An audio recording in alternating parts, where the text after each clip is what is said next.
तर नमस्कार विद्यार्थी मित्रांनो, कंबाईन परीक्षेसाठी जे टेस्ट नंबर 10 होते बघा, तर त्याच्यामध्ये जे काय इतिहास ह्या विषयाचे जे प्रश्न आहेत त्यांची जी संभाव्य उत्तरं आणि त्याचं जे ॲनालिसिस विश्लेषण असणार आहे ते आज आपण बघूया. तर पहिला प्रश्न बघा, पुढे दिलेले रामोशी नेते व त्यांच्या उठावांची ठिकाणे यांच्या योग्य जोड्या लावा. ठीक आहे, म्हणजे जे वेगवेगळे उठाव आहेत बघा, भिल्लांचे उठाव असतील, कोळ्यांचे उठाव असतील किंवा रामोशी उठाव असतील, तर त्याचे बरेचसे नाव आहेत बघा. म्हणजे आता आयोग एक स्टेप पुढे जाऊन बघा, नाव, त्या उठावांचं नाव, त्याचं नेतृत्व आणि त्यांची ठिकाणं याच्यावर पण मग प्रश्न विचारताना तुम्हाला दिसते.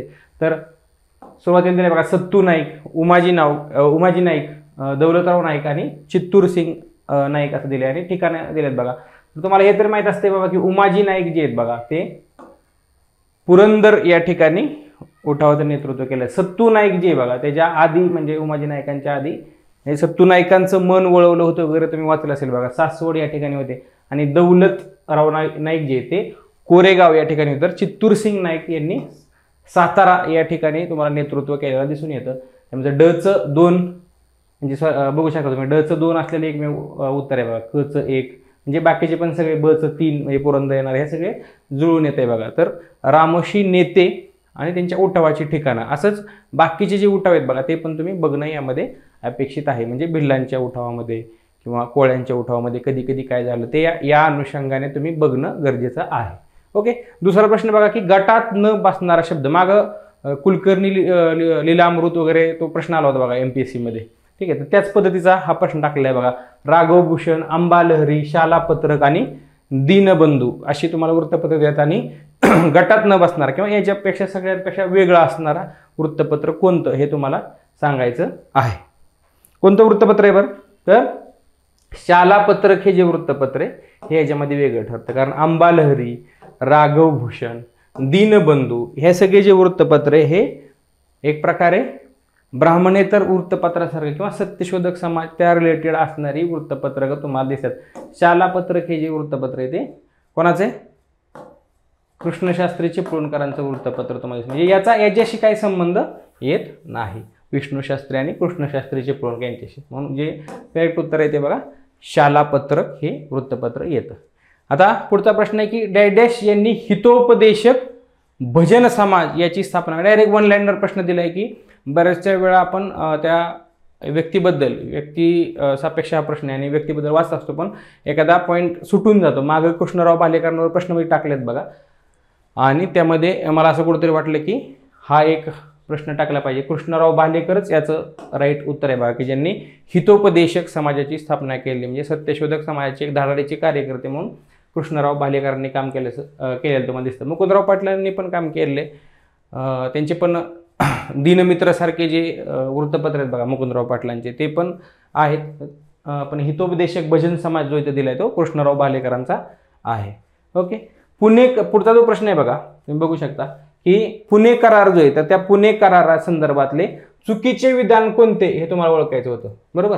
मग 1932चा जो पुणे करार झाला आहे, तुम्हाला माहिती आहे की सायमन 1919चा कायदा आला, म्हणजे 9च्या कायद्याने मुस्लिमांना स्वतंत्र मतदारसंघ देण्यात आले आणि एक फोडा आणि राज्य करा या नीतीचा वापर करून 19 नंतर म्हणजे कुठंतरी जो दलित वर्ग आहे बघा याला पण हिंदू समाजापासून तोडण्यासाठी एक प्रकारे खेळी ब्रिटिशांची म्हणता येईल आपल्याला, की दलितांना स्वतंत्र मतदारसंघ देण्याची एक योजना आखली होती. आणि त्यातूनच बघा गांधी आणि आंबेडकरांमध्ये झालेले मतभेद आणि त्यातून झालेला पुणे करार, ज्या पुणे करारावर मागं मी तुम्हाला सांगितलं की सी राजगोपालाचारी, त्याच्यानंतर मदन मोहन मालवीय, बरोबर, डॉक्टर जयकर आणि डॉक्टर आंबेडकर यांच्या सह्या होत्या बघा. हे जे स्टेटमेंट आहे बघा, डॉक्टर आंबेडकर, डॉक्टर जयकर म्हणजे आपले विद्यापीठाला ज्यांचं लायब्ररीला ज्यांचं नाव आहे बघा, मुकुंदराव जयकर. मदन मोहन मालवीय यांनी गांधींच्या वतीने सही केली होती आणि सी राजगोपालाचारी. त्यामुळं चौथं जे स्टेटमेंट आहे ते तर 100% बरोबर आहे. तुम्हाला चुकीचे विधान ओळखा म्हणून सांगितले बघा. करारानुसार हरिजन हा हिंदू समाजाचा एक घटक आहे हे आंबेडकरांनी मान्य केले. हे पण ऑब्व्हियस आहे बघा. रामसे मॅकडोनाल्ड यांनी ते जातीय निवाडा होता आणि नंतर जे पुणे करारात हेच मान्य केलं की वाढीव जागा देण्यात आल्या, पण सेपरेट इलेक्टोरेट न देता राखीव जागा ठेवण्यात आल्या. त्यामुळे समाजाचाच भाग आहे हे आंबेडकरांनी मान्य केले. हे एकदम बरोबर स्टेटमेंट आहे. जातीय निवाड्यापेक्षाही अधिक जागा यामध्ये हरिजनांना देण्यात आल्या. ऑब्व्हियसली जातीय निवाडा जो जाहीर केला होता कुणी केला होता? रामसे मॅकडोनाल्ड, जे ब्रिटनचे प्राईम मिनिस्टर आहे. तर त्या निवाड्यापेक्षाही जास्त जागा दिल्या होत्या या पुणेकरानुसार, आणि केंद्रीय कायदे मंडळातील ब्रिटिश शासित प्रांतापैकी एकूण 15% जागा या हरिजनांसाठी राखीव ठेवण्यात आल्या. तर तिसरं स्टेटमेंट जे आहे ना ते रॉंग होऊन जातं बघा, कारण हे जे टक्केवारी बघा ते 18% जागा ज्या आहेत त्या राखीव ठेवलेल्या होत्या. तर आकड्यांमध्ये थोडंसं फसवलं गेलं होतं बघा या प्रश्नामध्ये. तर 18% जागा असल्यामुळं हे तिसरं जे पर्याय आहे तो योग्य ठरतो, कारण तुम्हाला अचूक ओळखायचं होतं. ओके. आता वर्णनात्मक पण काय प्रश्न येतात बघा, की वर्णन दिलेलं असतं आणि त्या वर्णनावरनं काय केलं जातं, तर व्यक्ती ओळखा असं दिलेलं असतं बघा. आता काय वर्णन आहे बरं, तर त्या सरकारी शाळेमध्ये नोकरी करत असत, त्या बालविधवा होत्या व पुढे जाऊन त्यांनी पुनर्विवाह देखील केलेला होता. हैदराबाद मुक्ती संग्राम, बरोबर, हैदराबाद मुक्ती संग्राम किंवा मुक्ती लढ्या त्या शेवटपर्यंत अग्रणी होत्या. म्हणजे बघा पुनर्विवाहासारखे प्रश्न, म्हणजे सामाजिक धार्मिक सुधारणामध्ये तुम्ही पुनर्विवाहासारखे प्रश्न बघता, किंवा आता इथं हैदराबाद मुक्ती संग्राम दोन्हीची कॉमन एक सांगड असलेली आहे बघा. आणि परत महाराष्ट्र परिषद, स्टेट काँग्रेस यांच्या कार्यातही त्यांचा सहभाग होता. आता ॲक्च्युअलमध्ये जे पर्याय दिलेत बघा, कावेरीबाई बोधनकर, कुसुमताई जोशी, आशाताई वाघमारे, दगडाबाई शेळके, या सगळ्यांचं काम आहे हैदराबाद मुक्ती संग्राममध्ये. आणि म्हणजे पर्याय पण एकदम क्लोज दिलेले आहेत बघा. पण हे जे आहेत बघा, विधवा होत्या आणि पुढे जाऊन त्यांनी पुनर्विवाह केला, हे आशाताई वाघमारे जे आहे बघा, अनंत कृष्णाजी वाघमारे यांच्याशी त्यांनी काय केलं होतं, लग्न केलं होतं, पुनर्विवाह केलेला होता. आणि तेच तुम्हाला इथं दिलेलं आहे. ओके. त्यामुळे याचं जे करेक्ट उत्तर आहे बघा ते ऑप्शन नंबर 3 आशाताई वाघमारे हे बरोबर उत्तर आहे. ओके. आता 6वा जो प्रश्न आहे पुढचा, तो म्हणजे पुढील घटना कालानुक्रमे लावा. आता हा प्रश्न यासाठी दिलेला आहे बघा, कालानुक्रमे, की तुम्हाला सगळ्या गोष्टी माहिती आहेत पण त्या क्रोनॉलॉजिकली माहीत असणं पण कधी कधी गरजेचं राहतं. आणि याच्या थ्रू बरेचसे प्रश्न टॅकल पण केले जाऊ शकतात बघा. म्हणजे मागे एका टेस्टला मी टाकलं होतं बघा, बाळशास्त्री जांभेकरांचा आर्य समाजात सहभाग होता वगैरे असं दिलं होतं. आता आर्य समाजाची स्थापना 1875 मध्ये, जांभेकरांचा मृत्यू 1846. म्हणजे टाईमलाईननुसार तसं टाईमलाईन किंवा क्रोनॉलॉजी माहीत असणं किंवा अशा पद्धतीचे जे प्रश्न आहेत की कालानुक्रमे घटना लावा, हे प्रश्न असे विचारून झालेले आहेत बघा आयोगाने. म्हणजे क्रिप्स मिशन, ठीक आहे, ऑगस्ट ऑफर, त्यांचा काल एकदा विचारला होता. त्याच पद्धतीने आता इथं काय आहे, तर घटना कोणत्या दिल्यात बघूया आपण. तर पहिले की बाबा अनाथ बालिकाश्रमाची स्थापना दिलेली. दुसरं दिलंय बघा निष्काम कर्म मठाची स्थापना, विधवा विवाह उत्तेजक मंडळीची स्थापना आणि महिला विद्यालयाची स्थापना. या सगळ्या गोष्टी दिलेल्या आहेत. आता तुम्हाला हे तरी माहीत असेल की ह्या सगळ्या गोष्टी किंवा हे सगळं जे कार्य हे कोणाच्या रिलेटेड आहे सगळं, तर धोंडो केशव कर्वे किंवा महर्षी कर्वे ज्यांना आपण म्हणतो, अण्णासाहेब ज्यांना म्हणतो आपण, तर त्यांच्या रिलेटेड आहे बघा. तर तुम्हाला हे तर माहिती आहे बघा, निष्काम कर्म मठ जे याची स्थापना कधी झाली होती, हे सगळं झाल्यानंतर बघा, बऱ्याचशा गोष्टी झाल्यानंतर तर या संस्थेला म्हणजे महिला विद्यालयाची जी स्थापना आहे ती 1907 झाली होती. आणि आता विद्यालय वगैरे या सगळ्याचे काम करण्यासाठी एक कार्यकर्त्यांची फळी तयार होण्यासाठी बघा हे निष्काम कर्म मठ आहे बघा. आता हे तरी माहीत असते बघा, विधवा विवाह उत्तेजक मंडळी, जसं पहिलं सुरुवातीला पुनर्विवाह उत्तेजक मंडळ विष्णू शास्त्री पंडितांचं असंच यांचं होतं बघा, ते 1893 मध्ये होतं. आणि अनाथ बालिकाश्रम 1896 मध्ये तुम्हाला दिसून येतं. म्हणजे तुम्हाला हे जरी माहीत असतं की ब जो पर्याय आहे बघा तो लास्टला आहे, त्यामुळे हे दोन उत्तर तर येणार नाहीत. मग आता ब नंतर बघा ड आधी आहे बघा, आणि क अ ड आणि ब हे तुम्हाला उत्तर होईल, कारण हे 1893 मध्ये तुम्हाला दिसून येतं की विधवा विवाह उत्तेजक मंडळी स्थापना. आणि अनाथ बालिकाश्रम त्याच्यानंतर थोडासा 3 वर्षानंतर तुम्हाला दिसून येतो. त्यामुळे 6चं देखील उत्तर जे ते पर्याय क्रमांक 3 हे बरोबर उत्तर आहे. आता राष्ट्रीय काँग्रेस आणि राष्ट्रीय काँग्रेसचे अध्यक्षपद म्हणजे आपण हे बघितलेलं असतं बघा बऱ्याच वेळा.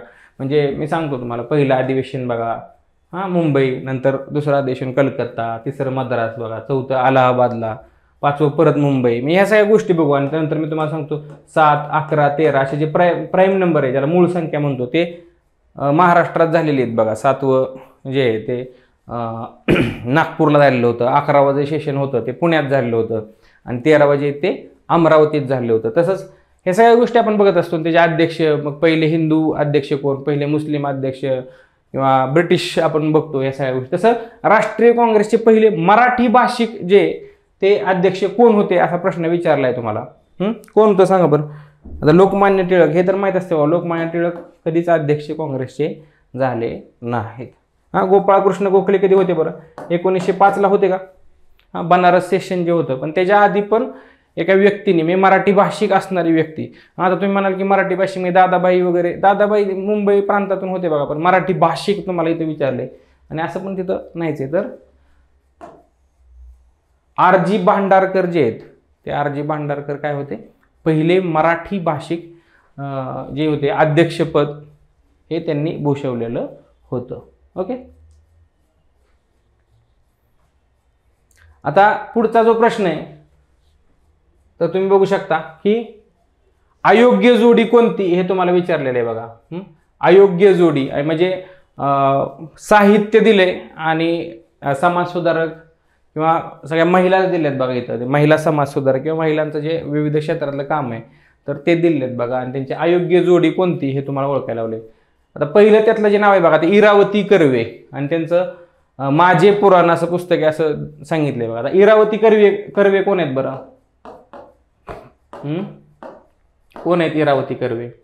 आता ऍक्च्युअली तुम्हाला माहिती आहे माझे पुराण जे आहे हे आनंदीबाई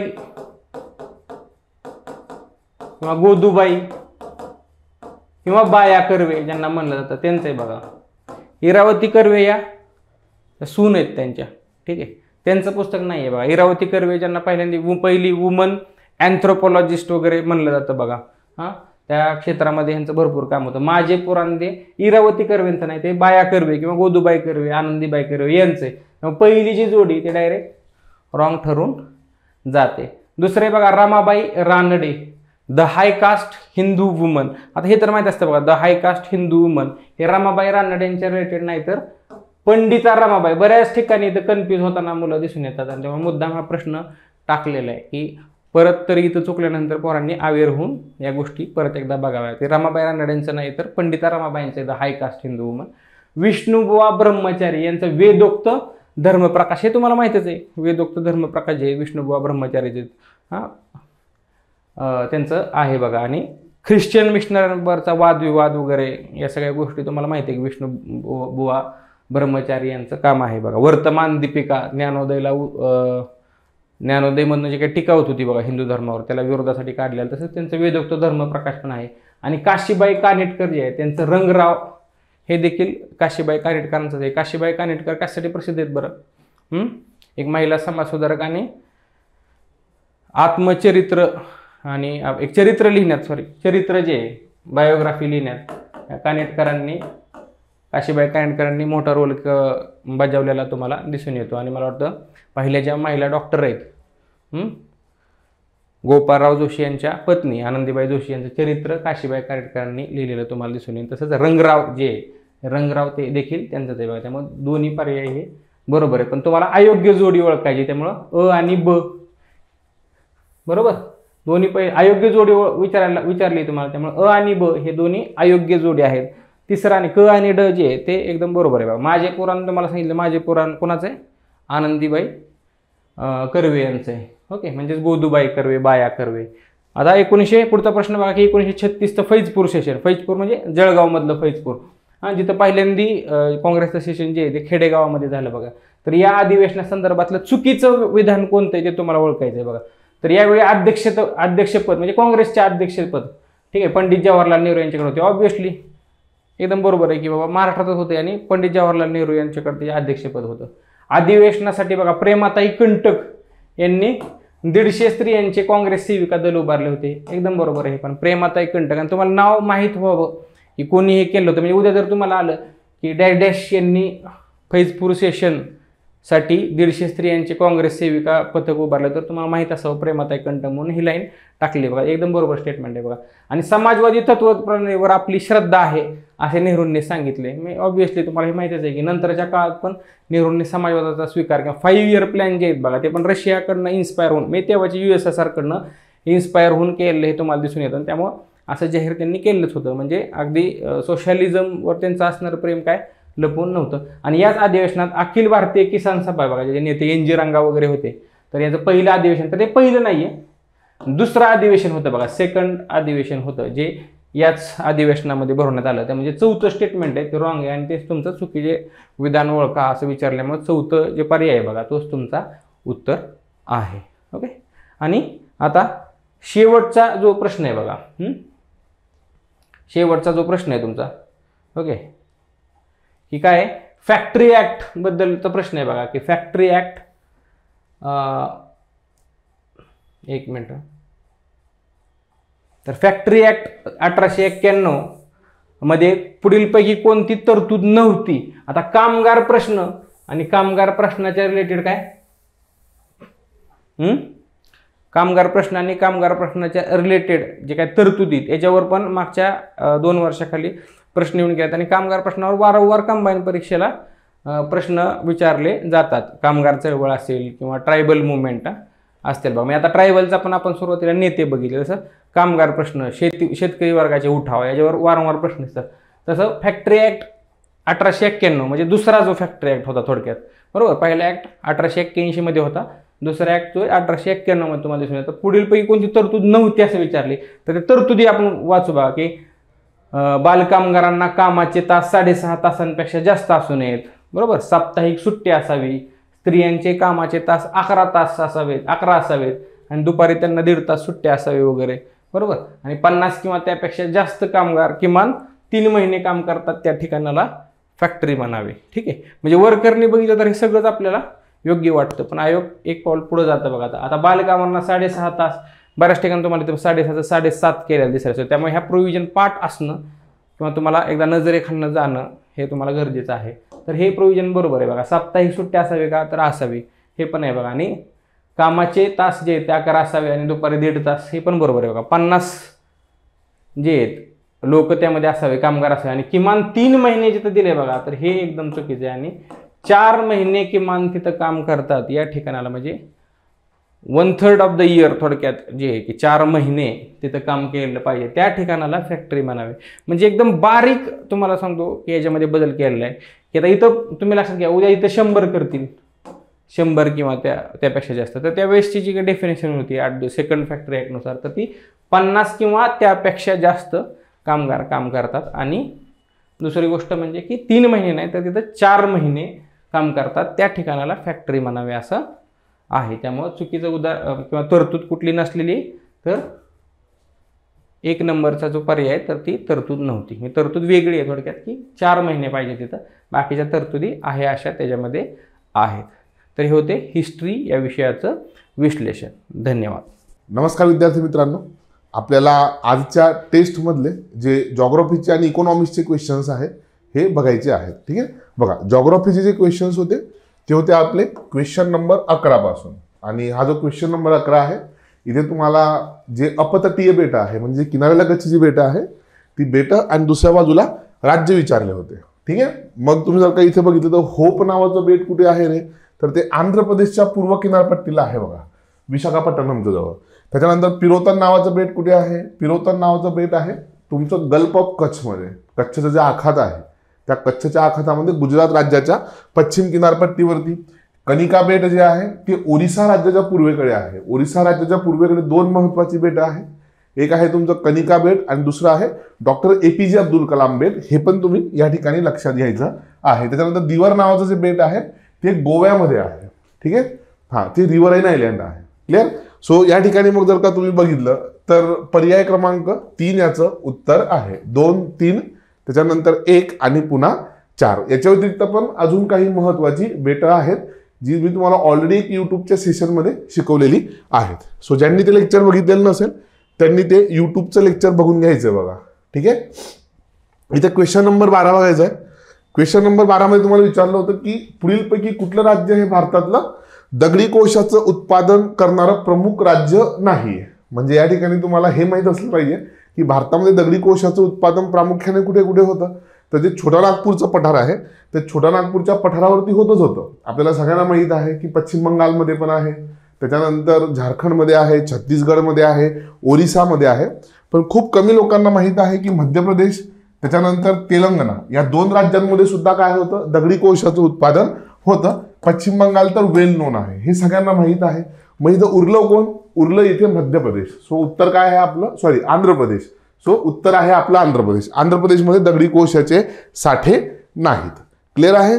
चला पुढे जाऊयात थोडं. क्वेश्चन नंबर 13 बघायचा. इथे तुम्हाला बेसिकली 3 स्टेटमेंट दिले होते आणि याच्यातून आपल्याला चुकीचं विधान निवडायचं आहे. इथे फक्त थोडंसं शब्दांची फिरवाफिरव केली होती. परतीचा जो मान्सून आहे त्या परतीच्या मान्सून संबंधीचे इथे तुम्हाला विधानं दिली आहेत आणि काय म्हटलंय तुम्हाला चुकीचं विधान निवडायचं आहे. बरोबर. 1 सप्टेंबरला भारतातून परतीचा मान्सून सुरू होतो. हे काय आहे 100% बरोबर आहे. बरोबर. 1 सप्टेंबर पासून रिट्रीट ऑफ मान्सून आपल्या इथे सुरू होतो.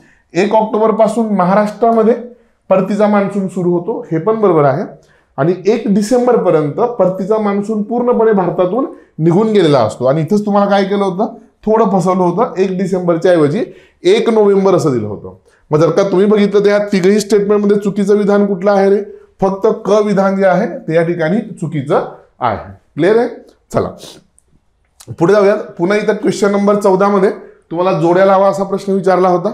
एका बाजूला सगळे सरोवर दिलेत आणि एका बाजूला ते सरोवर कुठल्या राज्यामध्ये आहे ते तुम्हाला दिलेलं आहे. ठीक आहे. चला आता चंद्रताल सरोवर जे आहे ते कुठे आहे हिमाचल प्रदेशमध्ये आहे. भीमताल जे आहे ते उत्तराखंडमध्ये आहे. लोकटक सरोवर जे आहे ते मणिपूरमध्ये आहे आणि कोल्लेरू सरोवर हे आंध्र प्रदेशात आहे. याच्यावरती यावेळी बऱ्याच वेळेला प्रश्न विचारलेले आहे. याच्या व्यतिरिक्त पण महाराष्ट्रामध्ये आणि भारतामध्ये खूप सारे महत्वाचे तलाव आहेत. त्याचंही एक नकाशाच्या मदतीने लेक्चर मी युट्यूबला घेतलेलं आहे. फक्त तुम्हाला काय करायचं ते सर्च करायचं आहे. बरं मग इथं काय आहे पर्याय क्रमांक 2, 2, 4, 3 आणि 1 हे त्याचं उत्तर आहे. पुढे बघूयात क्वेश्चन नंबर 15. आता हा शाळेच्या पुस्तकातून घेतलेला प्रश्न आहे बघा. इथे बेसिकली तुम्हाला 3 स्टेटमेंट दिले होते आणि वरील विधानातून योग्य विधान किंवा विधाने निवडा असं विचारलेलं होतं. ग्रामीण व नागरी क्षेत्रांमधील भूमीस ग्रामीण नागरी झालर क्षेत्र असे म्हणतात. आता इथे बऱ्याचशा लोकांना इथे झालर क्षेत्र काय आहे हे कळलंच नसेल. पण हा पुस्तकातून घेतलेला प्रश्न आहे. ॲज इट इज स्टेटमेंट टाकलेलं आहे. ग्रामीण भाग आणि शहरी भाग जिथे एकत्र येतो ना तो काय असतो संक्रमणात्मक पट्टा असतो. त्याला ग्रामीण नागरी झालर क्षेत्र असे म्हणतात. पहिलं स्टेटमेंट बरोबर आहे. इथे समजून घ्या ग्रामीण भाग आणि शहरी भाग जिथे एकत्र येणार आहे. ठीक आहे. संक्रमणात्मक भाग असतो. पहिलं स्टेटमेंट बरोबर आहे. ज्यावेळेस नागरी भागाच्या विकासाबरोबरच विस्तारही वाढतो त्यावेळेस याला नागरी प्रसरण असं म्हणतात. हळूहळू शहरांचा आकार वाढत चाललेला आहे त्याला नागरी प्रसरण अशी संज्ञा वापरली जाते. दुसरं स्टेटमेंट पण बरोबर आहे. आणि ग्रामीण नागरी झालर क्षेत्रात ग्रामीण व नागरी असे दोन्ही प्रकारचे भूमी उपयोजन आढळते. ठीक आहे.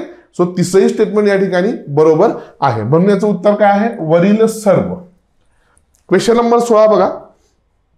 इथे म्हटलं होतं की तुम्हाला पुढील विधाने तपासून पहा आणि 2 विधानं दिली होते विधान अ आणि विधान ब. आणि म्हटलं होतं की उष्ण कटिबंधीय सदाहरित वने आर्थिकदृष्ट्या फार महत्वाची नसतात. पहिलं स्टेटमेंट या ठिकाणी बरोबर आहे की जी उष्णकटिबंधातली सदाहरित वन आहेत ती आर्थिकदृष्ट्या फार महत्वाची नसतात. का त्यांचं लाकूड एकदम कठीण असतं.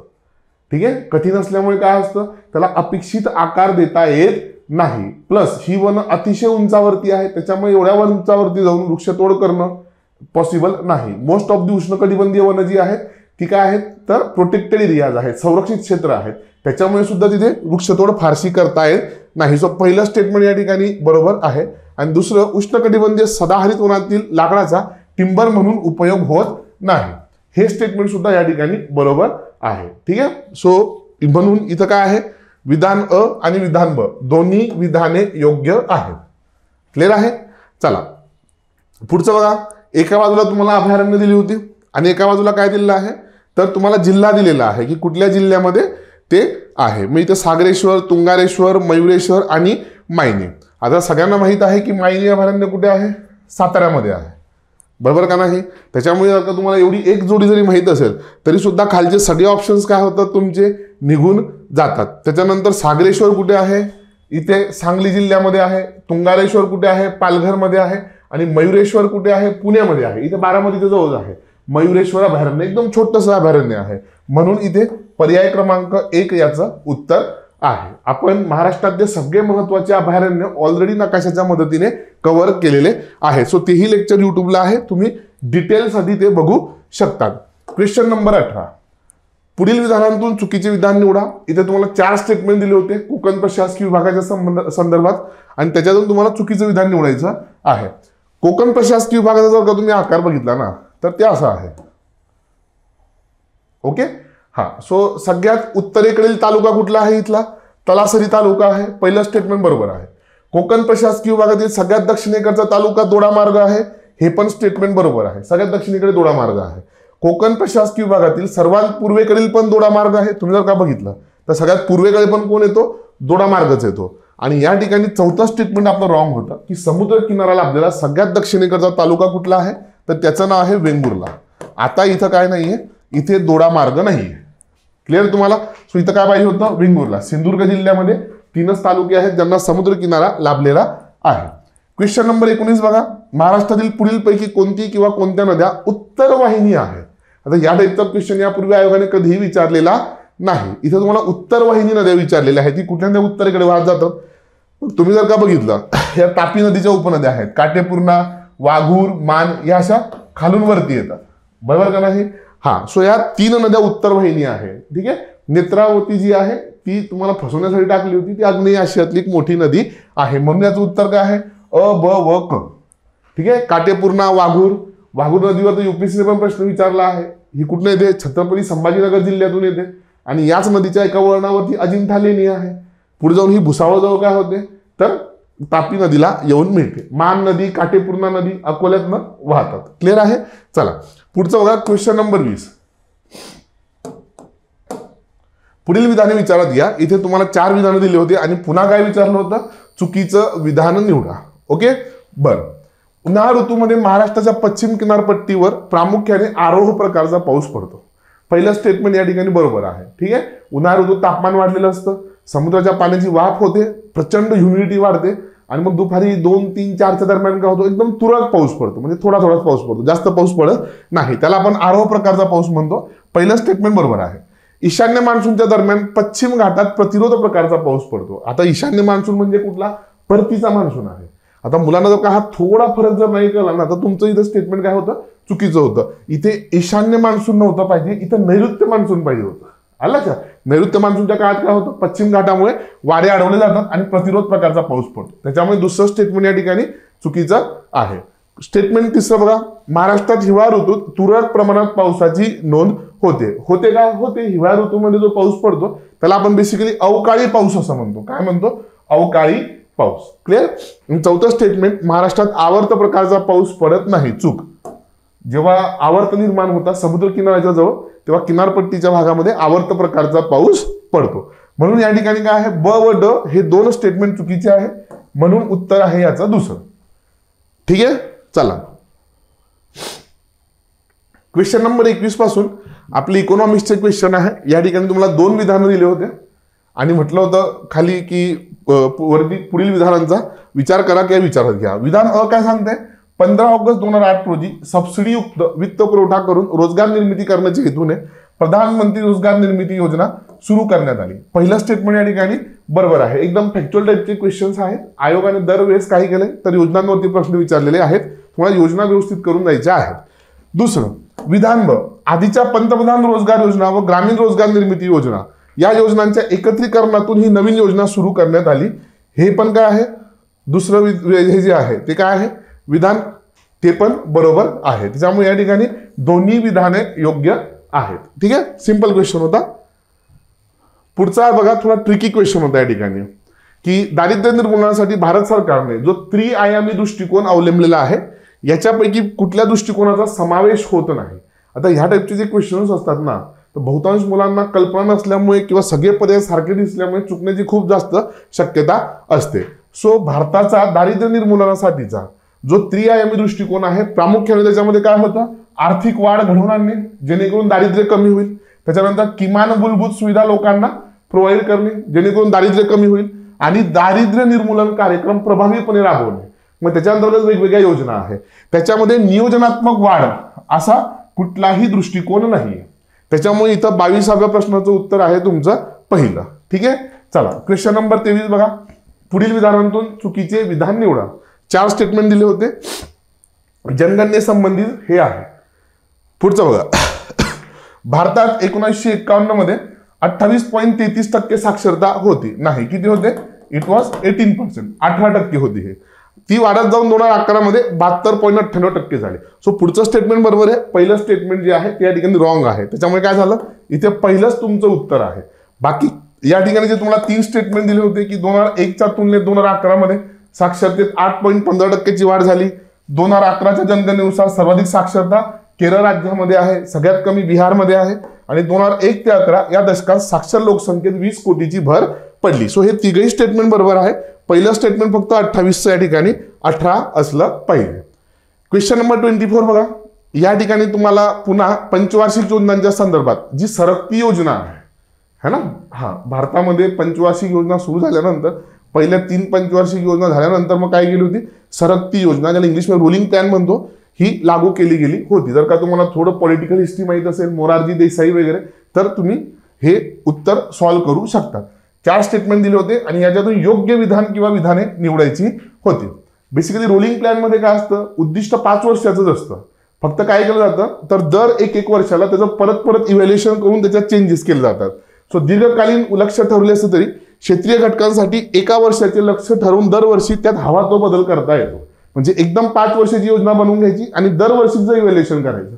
पंचवार्षिक योजनांमध्ये काय होतं, 5 वर्ष पूर्ण झाल्यावरती इव्हॅल्युएशन व्हायचं.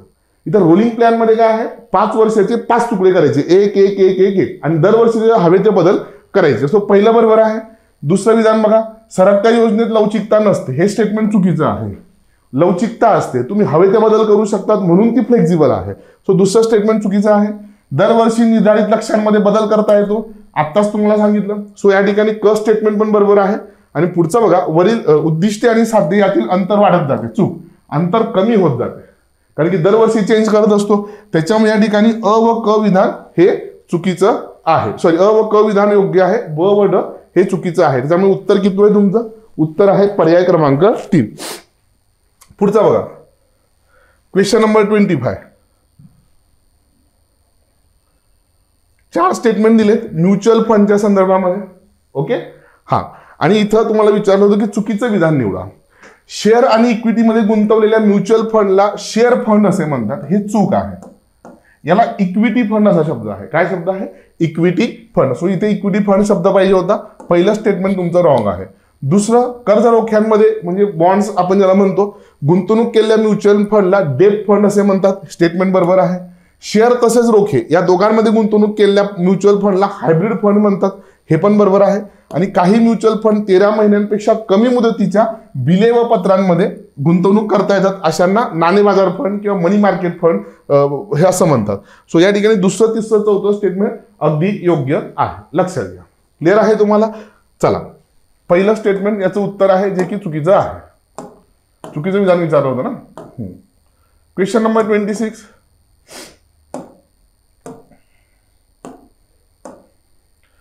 भारताची उत्पन्न वाढत असताना उत्पन्न असमानता वाढण्याची खालील कारणे सांगता येतात. बघा, लक्षात घ्या, प्रश्न व्यवस्थित वाचा. 1991 ला भारतामध्ये आर्थिक सुधारणा झाल्या आणि आर्थिक सुधारणा झाल्यानंतर भारताच्या लोकांचं उत्पन्न काय झालं, एकदम पटकन वाढलं. पण तरी सुद्धा काय बघायला मिळतं, भारतामध्ये तुम्हाला मोठ्या प्रमाणात असमानता बघायला मिळते. 91 नंतर आपलं लाईफस्टाईल किती बदललं रे, खूप जास्त बदललं. सो भारताची उत्पन्न वाढत असताना उत्पन्न असमानता असण्याची कुठली कारणं आहेत, इथे बेसिकली तुम्हाला 4 कारणं दिली होती. लोकसंख्येतील विकासाची पातळी असमान राहणे, 100% बरोबर आहे. भांडवलशाही आणि जागतिकीकरणाचा अवलंब करणे, हे पण बरोबर आहे, कारण की भांडवलशाहीचा तो दोष आहे की एक वर्ग अधिक श्रीमंत होत जातो, एक वर्ग अधिक गरीब होत जातो. तिसरं, शिक्षण आणि कौशल्यामध्ये असमानता राहणे, म्हणजे लोक शिक्षण तर घेत आहेत पण कौशल्य विकसित होत आहे का, इंजिनिअरिंग करून पण मुलांना काय करावं लागतं, दुय्यम दर्जाचे जॉब करावे लागतात. अधिकाधिक लोकांचे उत्पन्न कृषीसारख्या नैसर्गिक स्रोतांवरती अवलंबून असणे. आजही रोजगारासाठी कितीतरी जनता जी आहे, ऑलमोस्ट 50% काय आहे, कृषीवरती अवलंबून आहे. त्याच्यामुळे इथं वरील सर्व कारणं आहेत की तुम्हाला भारतामध्ये काय बघायला मिळते, तर असमानता बघायला मिळते. एकदम इझी टू क्रॅक क्वेश्चन आहे हा. पुढचं, तुटीचा अर्थसंकल्प तथा तुटीचा अर्थ भरण्याने पुढील जुने तथा नवे आधुनिक उद्दिष्ट साध्य करण्यासाठी भांडवल उपलब्ध करता येते. तुम्हाला जुने उद्दिष्ट ओळखायचे. बघा, लक्षात घ्या, 1929 ला जी महामंदी आली होती, या महामंदीतून बाहेर पडण्यासाठी जॉन मेनार्ड केन्सने काय सांगितलं होतं, तुटीचा अर्थ भरणा तुम्ही मांडला पाहिजे. आणि मग काय केलं, जगाने ते सगळं स्वीकारलं आणि संपूर्ण जग मंदीतून बाहेर पडलं. पण आता तुटीचा अर्थ भरणा हा फक्त मंदीतून बाहेर पडण्यासाठी वापरला जात नाही, तर त्याच्या मदतीने काय केलं जातं, अजून वेगवेगळे उद्दिष्ट साध्य केले जातात. मग मंदीनं बाहेर पडण्याचं जे उद्दिष्ट होतं ते जुनं उद्दिष्ट आहे, बरोबर. हे आर्थिक मंदी दूर करणे हे जुनं उद्दिष्ट आहे. त्याच्यामुळे उत्तर काय प्रश्नाचं, पहिलं उत्तर आहे. आर्थिक विकास करणे हे आधुनिक उद्दिष्ट आहे. तुटीचा अर्थसंकल्प मांडून सरकार काय करत असतं, तर बऱ्याच वेळेला अर्थव्यवस्थेमध्ये अतिरिक्त पैसा खर्च करत असतो, जेणेकरून अर्थव्यवस्थेचा वेग वाढेल, नियोजन साध्य करणे आणि कल्याणकारी विकास योजना राबवणे. तुटीचा अर्थसंकल्प म्हणजे आहे त्यापेक्षा सरकार जास्त पैसा खर्च करतं. सो 27व्या प्रश्नाचं उत्तर इथे पहिलं आहे. क्वेश्चन नंबर 28 बघा. बँका आणि गैरबँका नॉन बँकिंग फायनान्शियल कंपनीज संबंधित पुढील विधानांतून चुकीचे विधान निवडा. इथे तुम्हाला 4 स्टेटमेंट दिलेले आहे. बँका आणि गैरबँका अशा दोन्ही प्रकारच्या संस्थांची कंपनी कायद्याअंतर्गत काय करायला लागते, तर नोंदणी करावी लागते. ठीक आहे, पहिलं स्टेटमेंट बरोबर आहे. पहिल्यांदा हे सांगतो की एनबीएफसी काय असतात. बेसिकली बँका काय करतात, लोकांकडून ठेवी स्वीकारतात आणि लोकांना कर्ज देतात, बरोबर का नाही. पण काही वित्तीय संस्था अशा आहेत जसं की फायनान्स कंपनी असतात बघा, बजाज फायनान्स वगैरे, काय करतायत तर लोकांना फक्त कर्ज देत आहेत, समजून घ्या. मग अशा पण काय असतात तर एकाच बाजूला, किंवा काही कंपन्या अशा आहेत ज्या फक्त लोकांकडून ठेवी स्वीकारतात पण कर्ज देत नाही. काही कंपन्या अशा आहेत की लोकांकडून फक्त मुदत ठेवी स्वीकारतात, ठीक आहे, चालू ठेवी स्वीकारत नाहीत. सो अशा कुठल्याही वित्तीय संस्थांना आपण काय म्हणतो, नॉन बँकिंग फायनान्शियल कंपनीज असं म्हणतो. सो बँक असेल किंवा एनबीएफसी असेल, दोघांना कंपनी कायद्याअंतर्गत नोंदणी करावी लागते. बँकिंग नियमन कायदा 1949 अन्वये बँक म्हणून बँकांची नोंद होते, तर गैरबँकांना बँकिंग नियमन कायदा लागू होत नाही. दुसरं तिसरं स्टेटमेंट पण इथे बरोबर आहे. चौथं स्टेटमेंट चुकीचं आहे. ह्या ज्या गैरबँकिंग वित्तीय कंपन्या असतात ना, अशा कंपन्यांमध्ये काय आहे, मागणी ठेवी ठेवता येत नाही. कुठल्या ठेवता येतात, फक्त मुदत ठेवी ठेवता येतात आणि मागणी ठेवी ठेवता येत नाही. सो इथं काय केलं होतं, शब्द फक्त अदला बदल केले होते. मुदत ठेवी म्हणजे काय, फिक्स डिपॉझिट, एका विशिष्ट कालावधीसाठी तुम्ही बँकेत पैसा ठेवतात.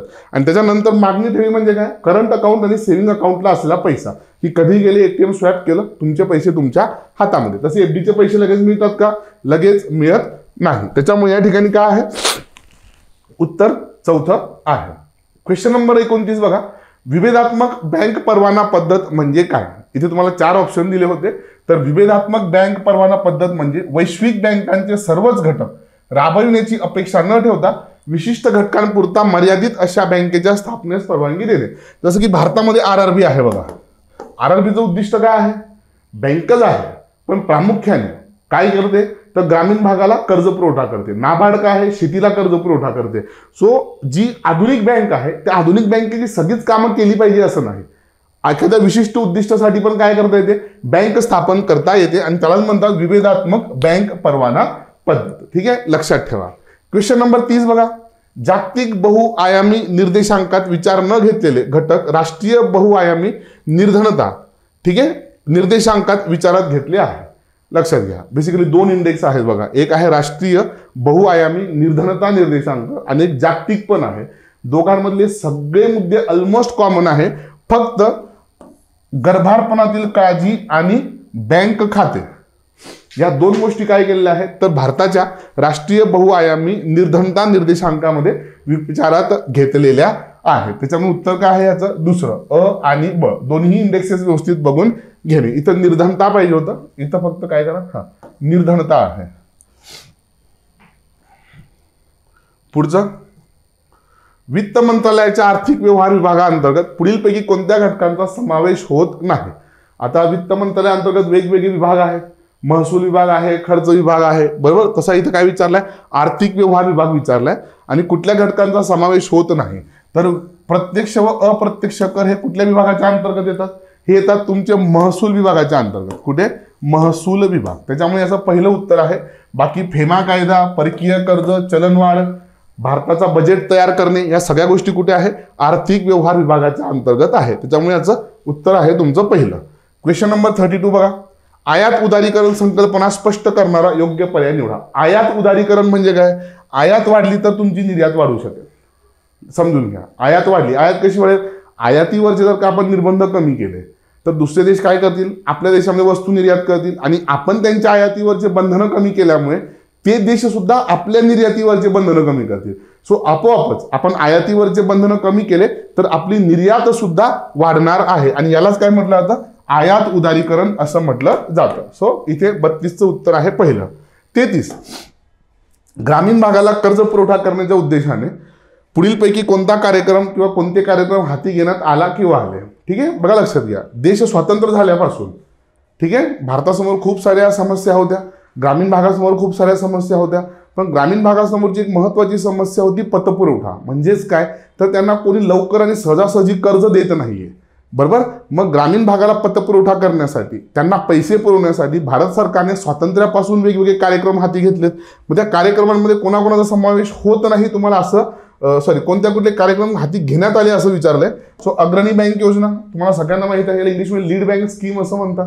कोणासाठी सुरू केली, ग्रामीण भागासाठी सुरू केली. अग्रक्रम कर्ज पुरवठा कोणासाठी होता तुम्हाला माहित असेल, याच्यावरती आयोगाने ऑलरेडी पण पहिले याच्यावरती प्रश्न विचारलेला आहे की अर्थव्यवस्थेतले जे दुर्बल घटक आहेत, कृषी आहे, त्यांना याच्यामध्ये काय केला जातो, कर्ज पुरवठा केला जातो. 14 बँकांचं राष्ट्रीयकरण जे केलं त्याच्यामध्ये काय होतं, एक महत्वाचा मुद्दा होता ग्रामीण भागाला पतपुरवठा करणे. बँकिंग नियमन कायदा जो आहे तो या ठिकाणी काही संबंध नाही. बँकिंग नियमन कायदा कधीचा आहे, 1949चा आहे आणि या कायद्याअंतर्गत भारताच्या सगळ्या बँका आरबीआयच्या अंतर्गत आल्या होत्या. सो त्याच्यामुळे इथे डी हा पर्याय नाही. पर्याय क्रमांक 2 याचं उत्तर आहे अ, ब व क. पुढचा बघा क्वेश्चन नंबर 34, स्वयंचलित मार्गाने एफडीआय वरचा प्रश्न आहे. मान्यता असलेले क्षेत्र व त्यांची चुकीची जोडी निवडा. सार्वजनिक क्षेत्रातील जे तेल शुद्धीकरण प्रकल्प आहे त्यांच्यामध्ये 49% एफडीआय आहे, बरोबर आहे. संरक्षण उद्योगामध्ये 74% आहे. कोळसा व लिग्नाईटमध्ये 100% एफडीआय आहे.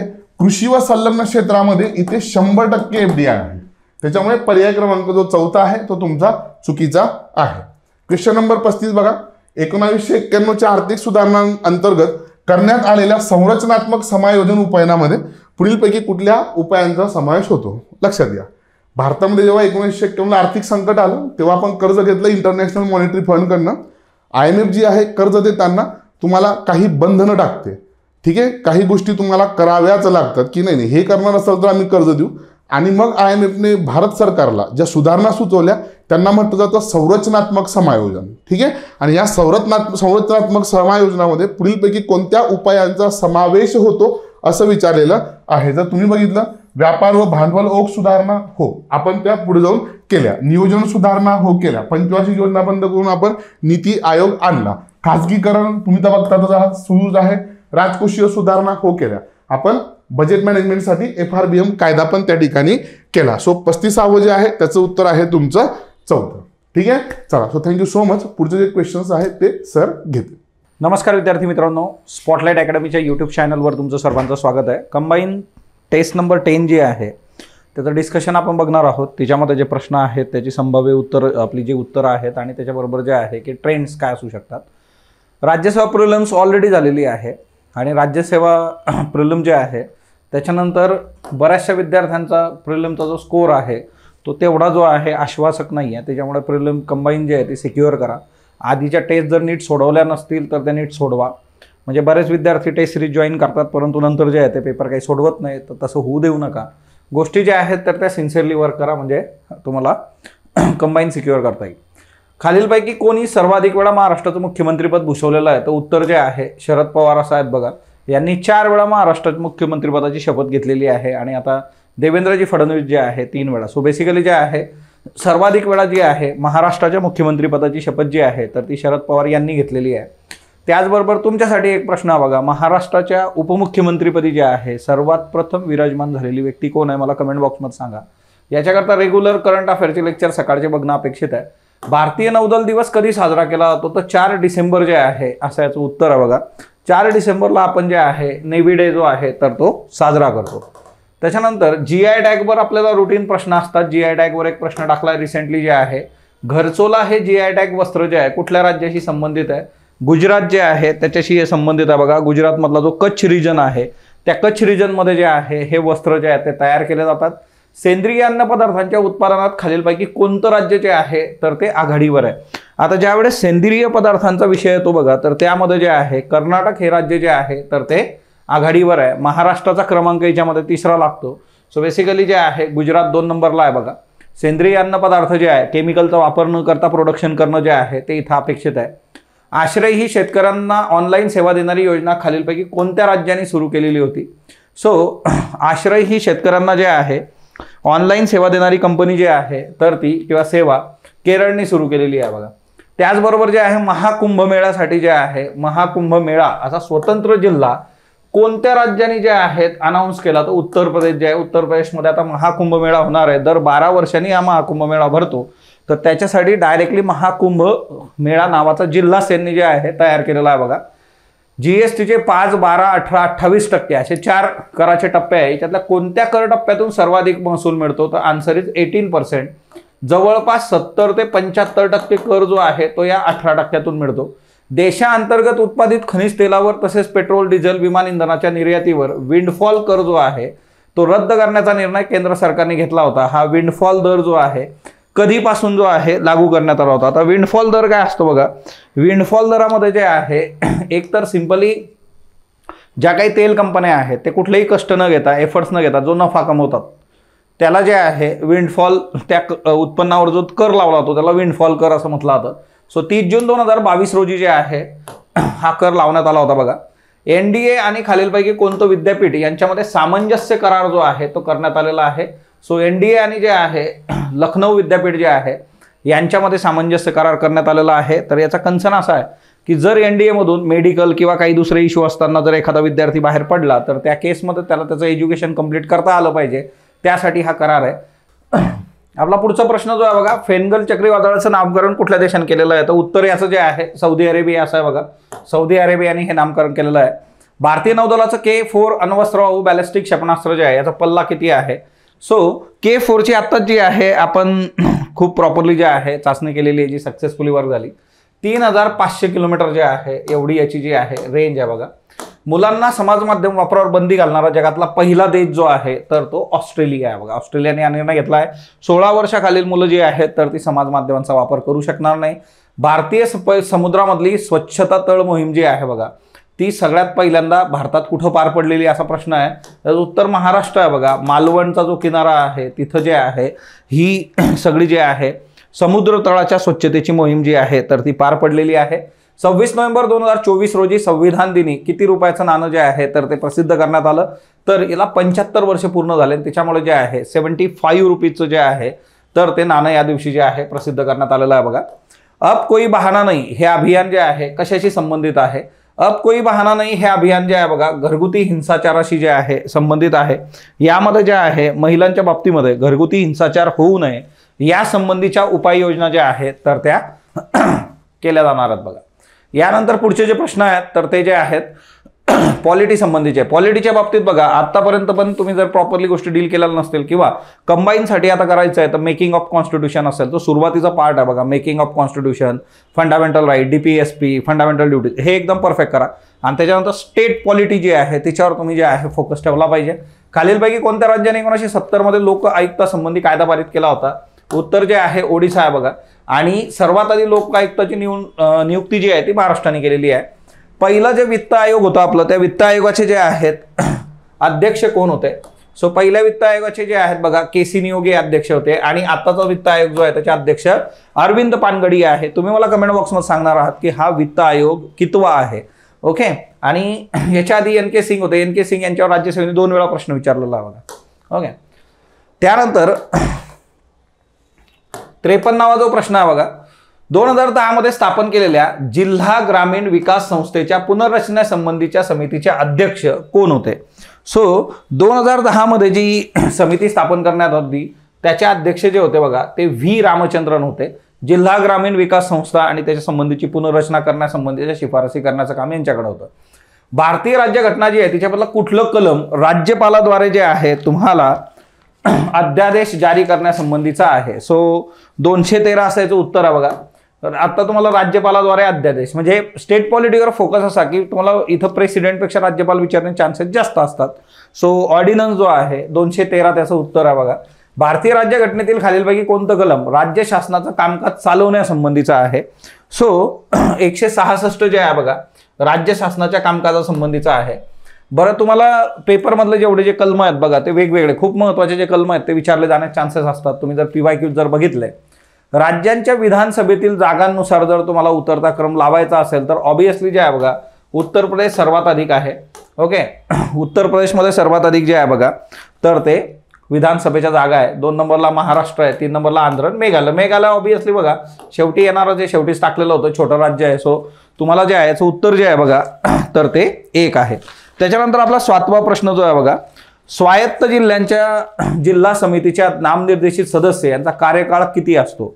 सो स्वायत्त जिल्हे जे असतात बघा, ऑटोनॉमस डिस्ट्रिक्ट काउन्सिल जे आहे यांचा कार्यकाळ जो आहे तो राज्यपालांची मर्जी असेपर्यंत असतो. कारण याच्यामध्ये जे आहे जे काही आहे तर राज्यपाल आहे बघा, राज्यपालांथ्रूच जे आहे ऑटोनॉमस डिस्ट्रिक्ट आणि त्याच्याशी रिलेटेड गोष्टी वर्क होतात. राज्य वित्त आयोग राज्यपालांना अहवाल सादर करताना त्या संबंधीचं कलम कुठलं आहे बघा, राज्य वित्त आयोग जे आहे राज्यपालांना अहवाल सादर करतात त्याच्या संबंधीचं जे कलम आहे 243I जे आहे बघा. राज्य मानव अधिकार आयोगाच्या अध्यक्षांचा कार्यकाळ जो आहे तर तो किती असतो? सो राज्य मानव अधिकार आयोगाचे जे अध्यक्ष आहे बघा त्यांचा कार्यकाळ जो आहे 3 वर्ष किंवा 70 वर्ष होईपर्यंत एवढं ते आहे. आणि दोघीकडे सेम आहे बघा, स्टेटला असू देत किंवा नॅशनल लेवलला असू देत, 3 वर्ष किंवा 70 वर्ष जे आहे. पुढचा जो प्रश्न आहे बघा आपला, राज्य आयोगामध्ये जे आहे राज्य माहिती आयोगामध्ये एक मुख्य माहिती आयुक्त आणि एक अधिकतम किती राज्य माहिती आयुक्त असतात? तर उत्तर जे आहे तर ते 10. हा प्रश्न प्रिलिम्समध्ये आता राज्यसेवेला विचारला होता, फक्त तो जे आहे तुम्हाला राष्ट्रीय याच्यावर विचारला होता. हा सेम आहे, स्टेटमध्ये पण 10 पर्यंतच असतात मॅक्झिमम. केंद्रीय दक्षता आयोग 1964 साली स्थापन झाला आणि 1964 साली स्थापन होतो तो घटनात्मक होता, तर असं नाही आहे, घटनात्मक नाही. सो 1964 मध्ये जे आहे तो स्थापन झाला बघा. CVC जे आहे central vigilance commission, Santhanam committee जे आहे त्यांचे महत्त्वाचा जो रेफरन्स इथं येतो. घटनादुरुस्ती हे संविधानातील वैशिष्ट्य खालीलपैकी कोणत्या देशातून आपण घेतलेलं आहे? तर याचं जे उत्तर आहे बघा दक्षिण आफ्रिका. आपल्याला रुटीन याच्यामध्ये जे आहे ज्या घटनादुरुस्त्या आहेत आणि ओव्हरऑल जे सोर्सेस आहेत ते सोर्सेस पाठ पाहिजेत तुमचे. तिच्यामध्ये जे आहे कुठलं एक्सक्यूज नाही आहे, जेवढे काही सोर्सेस आहेत ते सगळे सोर्सेस जे आहे ते पाठ करणं अपेक्षित आहे बघा. त्याच्यानंतर जे आहे की कुठल्या घटनादुरुस्तीने कोकणी भाषेचा समावेश 8व्या अनुसूचीमध्ये झालेला आहे? तर ती 71वी घटनादुरुस्ती आहे. कोकणी, मणिपुरी आणि नेपाळी अशा 3 भाषा ज्या आहेत ते 71व्या घटनादुरुस्तीने ज्या आहे अनुसूचित 8व्या अनुसूचीमध्ये आल्यात.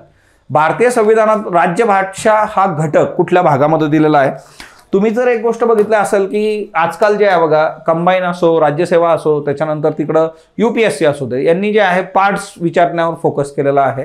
कुठल्या पार्टमध्ये ते माहीत पाहिजे. खालीलपैकी कोणत्या दिवशी संविधान सभा प्रथमच स्वतंत्र विधानमंडळ म्हणून भरवण्यात आली होती?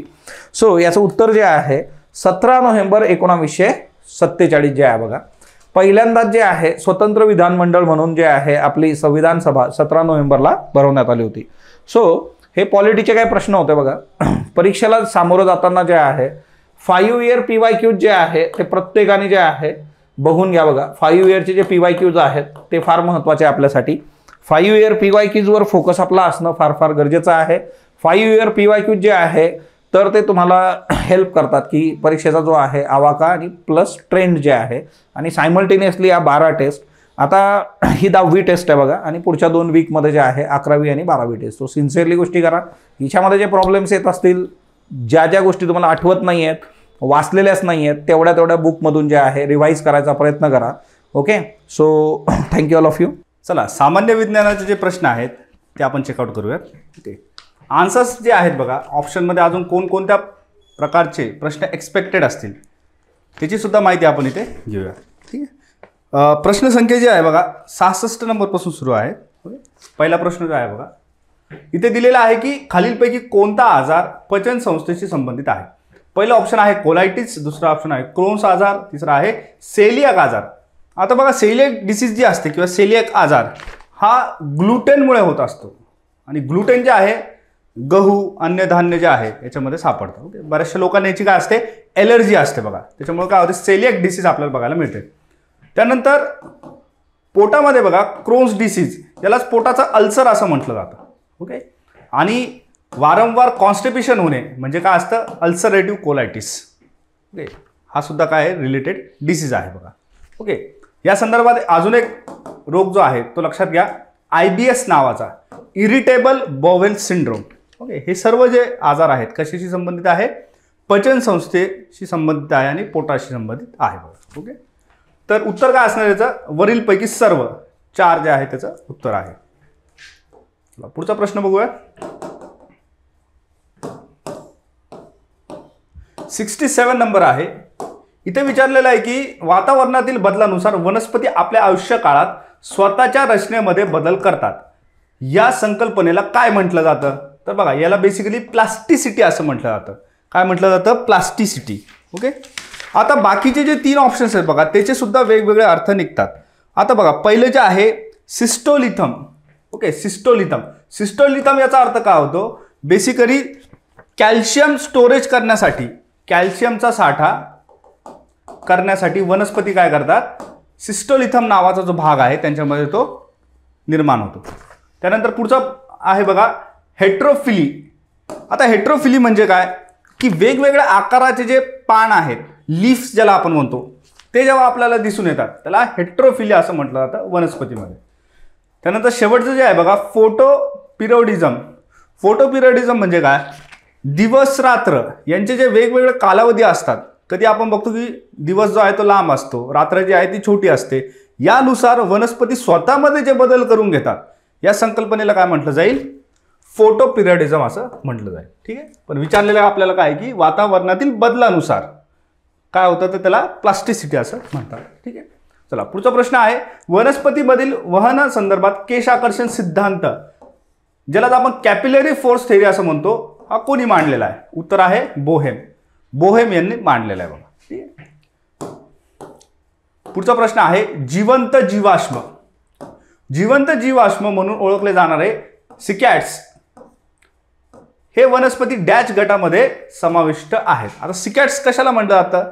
बरोबर, जिम्नोस्पर्म्स जे आहेत बघा, अनावृत्तबीजी, ही जी वनस्पती आहेत यांना काय म्हटलं जातं? जनरली सिकॅट्स असं म्हटलं जातं. ओके, चला, आणि अँजिओस्पर्म्स द्विबीजपत्री आणि एकबीजपत्री हे एकाच गटातील वनस्पती आहेत. त्याच्यामुळे हे 3 ऑप्शन जे आहे एकमेकाशी संबंधित असल्यामुळं हे उत्तर याचं येणार नाही. असंही लॉजिक तुम्ही अप्लाय करू शकता बघा. त्यानंतर पुढचा प्रश्न आहे बघा 70 नंबरचा प्रश्न आहे खालीलपैकी कोणते घटक संतृप्त मेदाम्लामध्ये येतात? पहिला आहे ब्युटेरिक आम्ल. ब्युटेरिक आम्ल जे आहे बघा, आपल्याला जे डेअरीचे प्रॉडक्ट्स असतात जसं बटर असेल बरोबर किंवा दही असेल, याच्यामध्ये आपल्याला ब्युटेरिक आम्ल हे बघायला मिळतं. आणि ब्युटेरिक आम्ल काय आहे? सॅच्युरेटेड फॅटी ऍसिड आहे, याला आपण संतृप्त मेदाम्ल असं म्हणतो. त्यानंतर स्टेरिक ऍसिड जे आहे बघा, मांस असेल, मासे असतील किंवा इतर जे काही डेअरीचे प्रॉडक्ट्स असतील त्याच्यामध्ये आपल्याला स्टेरिक ऍसिड बघायला मिळतं. त्यामुळे सॅच्युरेटेड फॅटी ऍसिड्समध्ये जे आहे स्टेरिक ऍसिड सुद्धा येणार. उत्तर काय बघा? अ आणि ब. आणि इथे लिओनिक आम्ल येणार नाही. लिओनिक आम्ल काय आहे? इथे असंतृप्त मेदाम्ल आहे. कोणत्या टाईपच्या फूड्समध्ये सापडतं? बेसिकली बघा, सूर्यफुलाचं जे तेल आहे, सनफ्लावर ऑइल, बरोबर, मार्केटमध्ये गेल्याच्यानंतर तुम्ही बघितलं असेल बघा, सूर्यफूल तेल. सूर्यफूल तेलामध्ये काय आहे? लिओनिक आम्ल हे सापडलं जातं. त्यानंतर पुढचा प्रश्न आहे इथे लसीकरणाचे परिणाम. इझी क्वेश्चन आहे बघा, लॉजिकल क्वेश्चन आहे. जरी तुम्हाला माहिती नसेल लसीकरण वगैरे का असतं तरी सुद्धा हा क्वेश्चन इझिली सॉल्व्ह होतो. आता काय विचारलंय की लसीकरणाचे परिणाम खालीलपैकी काय दिसून येतात? पहिला आहे रोग प्रतिकार शक्ती वाढवणे. आता कोविडचा काळ आठवायचा. काय करायचं? कोविडचा काळ आठवायचा. कोविड काळामध्ये प्रत्येकाला व्हॅक्सिन म्हणजे लस देण्यात आली होती. लस का देण्यात आली होती? कारण की शरीरामध्ये इतकी रोगप्रतिकार शक्ती निर्माण व्हावी जेणेकरून कोविडचा जे संसर्ग आहे ते व्यक्तीला होणार नाही. म्हणजे इथे काय? संक्रमणावरती सुद्धा प्रतिबंध येतो. उत्तर काय असेल? वरीलपैकी सर्व, म्हणजे अ आणि ब दोन्ही योग्य आहे. त्यानंतर पुढचा आहे बघा 72 नंबर, संयुक्त ग्रंथी म्हणून कोणती ग्रंथी ओळखली जाते? उत्तर काय? स्वादुपिंड, पॅनक्रियास. का? कारण की अंतरस्त्रावी ग्रंथी आणि बाह्यस्त्रावी ग्रंथी अशा दोन्ही पद्धतीचे कार्य जे आहे या ग्रंथीपासून केले जातात. ओके, या 2 प्रकारच्या ग्रंथीमध्ये काय फरक आहे बघा. अंतस्त्रावी ग्रंथीमध्ये जिथे रक्तामध्ये संप्रेरक सोडले जातात याला आपण काय म्हणतो? अंतस्त्रावी ग्रंथी असं म्हणतो. आणि बाह्यस्त्रावी ग्रंथी म्हणजे काय? रक्ताव्यतिरिक्त जेव्हा संप्रेरक स्त्रवले जातात याला आपण बाह्यस्त्रावी ग्रंथी असं म्हणतो. जसं लाळ ग्रंथी काय? बाह्यस्त्रावी ग्रंथी आहे. ॲड्रेनल ग्रंथी काय? अंतरस्त्रावी ग्रंथी आहे बघा. ठीक आहे, चला पुढचा प्रश्न आहे शरीर सममिती बॉडी सिमेट्री असलेले प्राणी कोणते नाही, कोणता नाही विचारलेला आहे. तर बघा जीवाणू आहे का, आहे. कारण जीवाणूचा जर तुम्ही आकार बघितला तर गोल आकारामध्ये जीवाणू आपल्याला सापडतात. आणि सममिती म्हणजे काय, त्यांचे भाग आपल्याला पाडता येतात का, तर हो, भाग आपल्याला पाडता येतात. विभाजन जे आहे इक्वल पार्ट्समध्ये आपल्याला ते करता येते. त्याच्यामुळं बॅक्टेरिया तिथे येणार नाही, कारण बॅक्टेरियाचं सममिती असते. दुसरा आहे स्टारफिश, तारा मासा. तारा मासा कोणत्या शेपमध्ये असतो, एका स्टारच्या शेपमध्ये असतो बघा. आता इथे विभाजन होईल का, तर होणार बघा. ठीक आहे, विभाजन जे आहे योग्य पद्धतीने होणार, त्याच्यामुळे हे पण इथे येणार नाही. त्यानंतर तिसरा आहे कीटक. कोणताही कीटक जर तुम्ही घेतला, ओके, लंबा आकार जर असेल तर इथे जे आहे इक्वली व्हर्टिकली आपल्याला त्याचे दोन भाग करता येतात. बरोबर. अनियमित पद्धतीचा आकार कोणाचा असतो, अमिबाचा असतो बघा. ठीक आहे, अमिबाचा जो आहे अनियमित पद्धतीचा आकार असतो. आणि हा आकार जो आहे हा मिनिटाला सेकंदाला काय बदलत जातो. यामुळे जे आहे बघा एक योग्य पद्धतीची सममिती आपल्याला अमिबामध्ये दिसून येत नाही. म्हणून उत्तर विचारलेलं जे आहे कोणत्या प्राण्यामध्ये नसते, उत्तर काय असेल याचं, अमिबा आहे बघा. ठीक आहे. चला पुढचा प्रश्न आहे डिनायट्रिफिकेशन या प्रक्रियेमध्ये काय रूपांतर घडून येते. तर बघा लक्षात ठेवायचं नेहमी, नायट्रेट्स असतील किंवा नायट्रेट्स असतील यांचं जे आहे वायू रूपामध्ये रूपांतर होतं. मग वायू रूप कोणाचं असतं, नायट्रोजनचं असतं. नायट्रोजन गॅस आपण म्हणतो नाही का, नायट्रोजन वायू, तर नायट्रोजन वायूमध्ये याचं रूपांतर होताना दिसतं आपल्याला. उत्तर काय आहे, 2 आहे बघा. ठीक आहे. हायड्रोजन या मूलद्रव्याची संयुजा किती आहे. संयुजाची बेसिक कन्सेप्ट काय आहे बघा, बाह्य कक्षेमध्ये जी सर्वात बाहेरची कक्षा आहे ज्याला आपण आउटर मोस्ट शेल असं म्हणतो, त्या कक्षेमध्ये एकूण आपल्याला किती इलेक्ट्रॉन्स आहेत, तर बघा हायड्रोजनचे किती आहेत, 1 आहे. आता हायड्रोजनला स्थिर होण्यासाठी बघा लक्ष द्या, हायड्रोजनला स्थिर होण्यासाठी म्हणजेच काय, हायड्रोजनला डुप्लेट जर कंप्लीट करायचा असेल तर किती इलेक्ट्रॉनची गरज आहे, 1 इलेक्ट्रॉनची गरज आहे.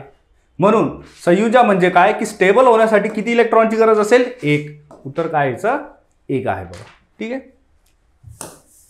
पुढचा प्रश्न आहे द्रव्यवस्थायूमधील अवस्थांतरामध्ये आईस पॉइंट किती असतो.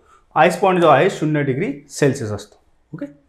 स्थायू, वायू आणि द्रव 3 पदार्थाचे जे रूप आहेत ते आपल्याला माहिती आहे, सॉलिड, लिक्विड आणि गॅस. आता यामध्ये बघा ज्या वेळेस पाणी हे द्रव रूपात असते आणि द्रव रूपातून जेव्हा त्याला स्थायू रूपात इथे रूपांतर करायचं असेल तेव्हा 0 डिग्री सेल्सिअस तापमान जे आहे ते आपल्याला गरजेचं असतं. त्यालाच आपण काय म्हणतो, आईस पॉइंट असं म्हणतो.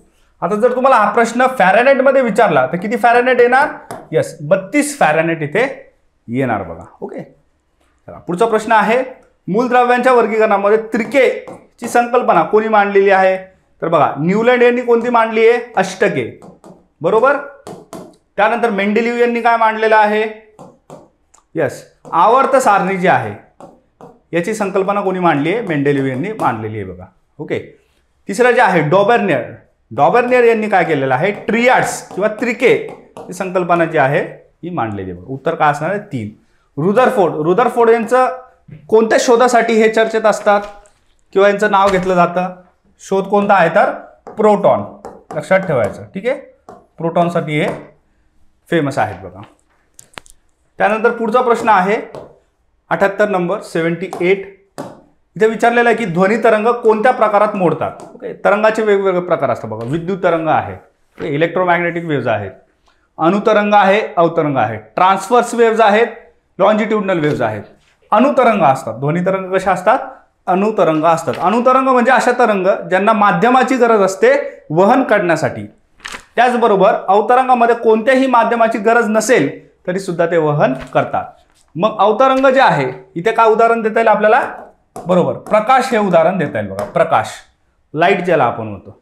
त्याचबरोबर अणुतरंगामध्ये काय तर ध्वनी आहे बघा. ठीक आहे. उत्तर काय असेल 78चं 3 आहे. चला पुढचा प्रश्न बघूया. 79 नंबरचा आहे 79. परिदर्शीमधील पेरिस्कोपमधील प्रकाश परावर्तनाचा कोन किती असतो. इझी बघा. 45 डिग्री जे आहे 45 अंश एवढा असतो. आता उदाहरण जर आपण बघितलं तर परिदर्शिका कशा पद्धतीने दिसते बघा. लक्ष द्या. या पद्धतीने असते बघा. आता इथे काय आहे, आपल्याला वरच्या बाजूस जे आहे आपल्याला गोष्टी बघायच्या असतात. ओके, सबमरीन असेल, पाणबुडी ज्याला आपण म्हणतो, तिथे याचा वापर केला जातो. ओके, आता इथे काय आहे की परावर्तनाचा नियम लावून 2 आरसे ठेवले जातात, 1 आणि 2. आता या आरशांमध्ये काय आहे, हा जो कोन आहे बघा, हा कोन कितीचा आहे, 45 डिग्रीचा जो आहे बघा कोन इथे ठेवलेला आहे. किती, 45 डिग्री. ओके, हे 2 आरसे. आणि इथं जो आहे ऑब्झर्वर, ओके, ऑब्झर्वर इथे काय करणार, बघणार, आणि इथे जे आहे प्रकाश जे आहे या पद्धतीने रिफ्लेक्ट होऊन जे आहे इथे याला वरच्या गोष्टी दिसणार. ओके, परिदर्शी जे आहे ते आपल्याला काम करताना दिसतं. त्यानंतर पुढचं आहे प्रकाशाचे सूक्ष्म घटक कणांना काय म्हणतात. सोपा क्वेश्चन आहे. फोटॉन आणि प्रोटॉनमध्ये कदाचित कन्फ्युजन होऊ शकतं. मेझॉन्स आणि बोसॉन्स जे आहेत बघा, हे आपल्याला अणूचे उपप्रकारमध्ये बघायला मिळतात. त्याचबरोबर प्रोटॉन जे आहे आपल्याला केंद्रस्थानी बघायला मिळतं. पण फोटॉन जे आहे बघा, फोटॉन हे कण असतात ज्याच्यापासून प्रकाश जो आहे तो निर्माण होतो. नमस्कार विद्यार्थी मित्रांनो, कंबाईनच्या आपल्या 10व्या टेस्टमधला मॅथ्स रिझनिंगचा पार्ट आपण पाहूयात. त्याचे एक्सप्लेनेशन या टेस्टमधल्या बघा. एक हा जो काही स्टार दिलेला आहे, या स्टारच्या जागी कोणता नंबर असायला हवा असा प्रश्न आपल्याला इथे विचारला आहे. इथे नेमकं काय होतंय ते बघायला पाहिजे. बघा, या 2 संख्यांमधला इथं जर आपण चेक केला, या 2 संख्यांमधला डिफरन्स इथं विचारला जातो. बघा, डिफरन्स थोडक्यात काय, 24 ॲड केलं किंवा 43 वजा 19 केलं तर हे 24 येईल, म्हणजे डिफरन्स घेतला आहे. 43 वजा 37 6, 37 वजा 26 11, 26 वजा 39 13. बरं, मग आता हा डिफरन्स आहे, तो डिफरन्स कॅरी आउट होतो का. 24 वजा 6 केलं तर 18 यायला पाहिजे, पण नाही आहे, ते डिफरन्स नाही. इथं काय केलं, ॲडिशन केली. इथं डिफरन्स घेतला आणि इथं ॲडिशन केली.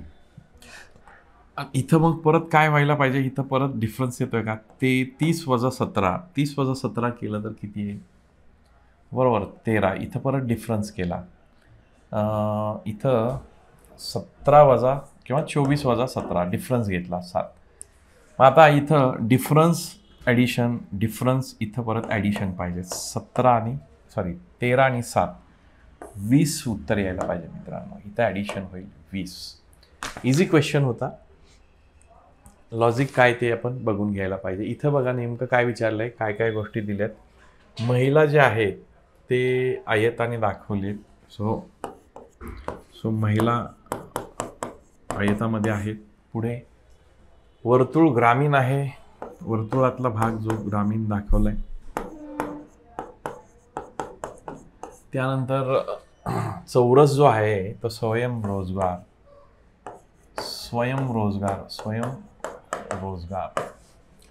त्यानंतर अशिक्षित.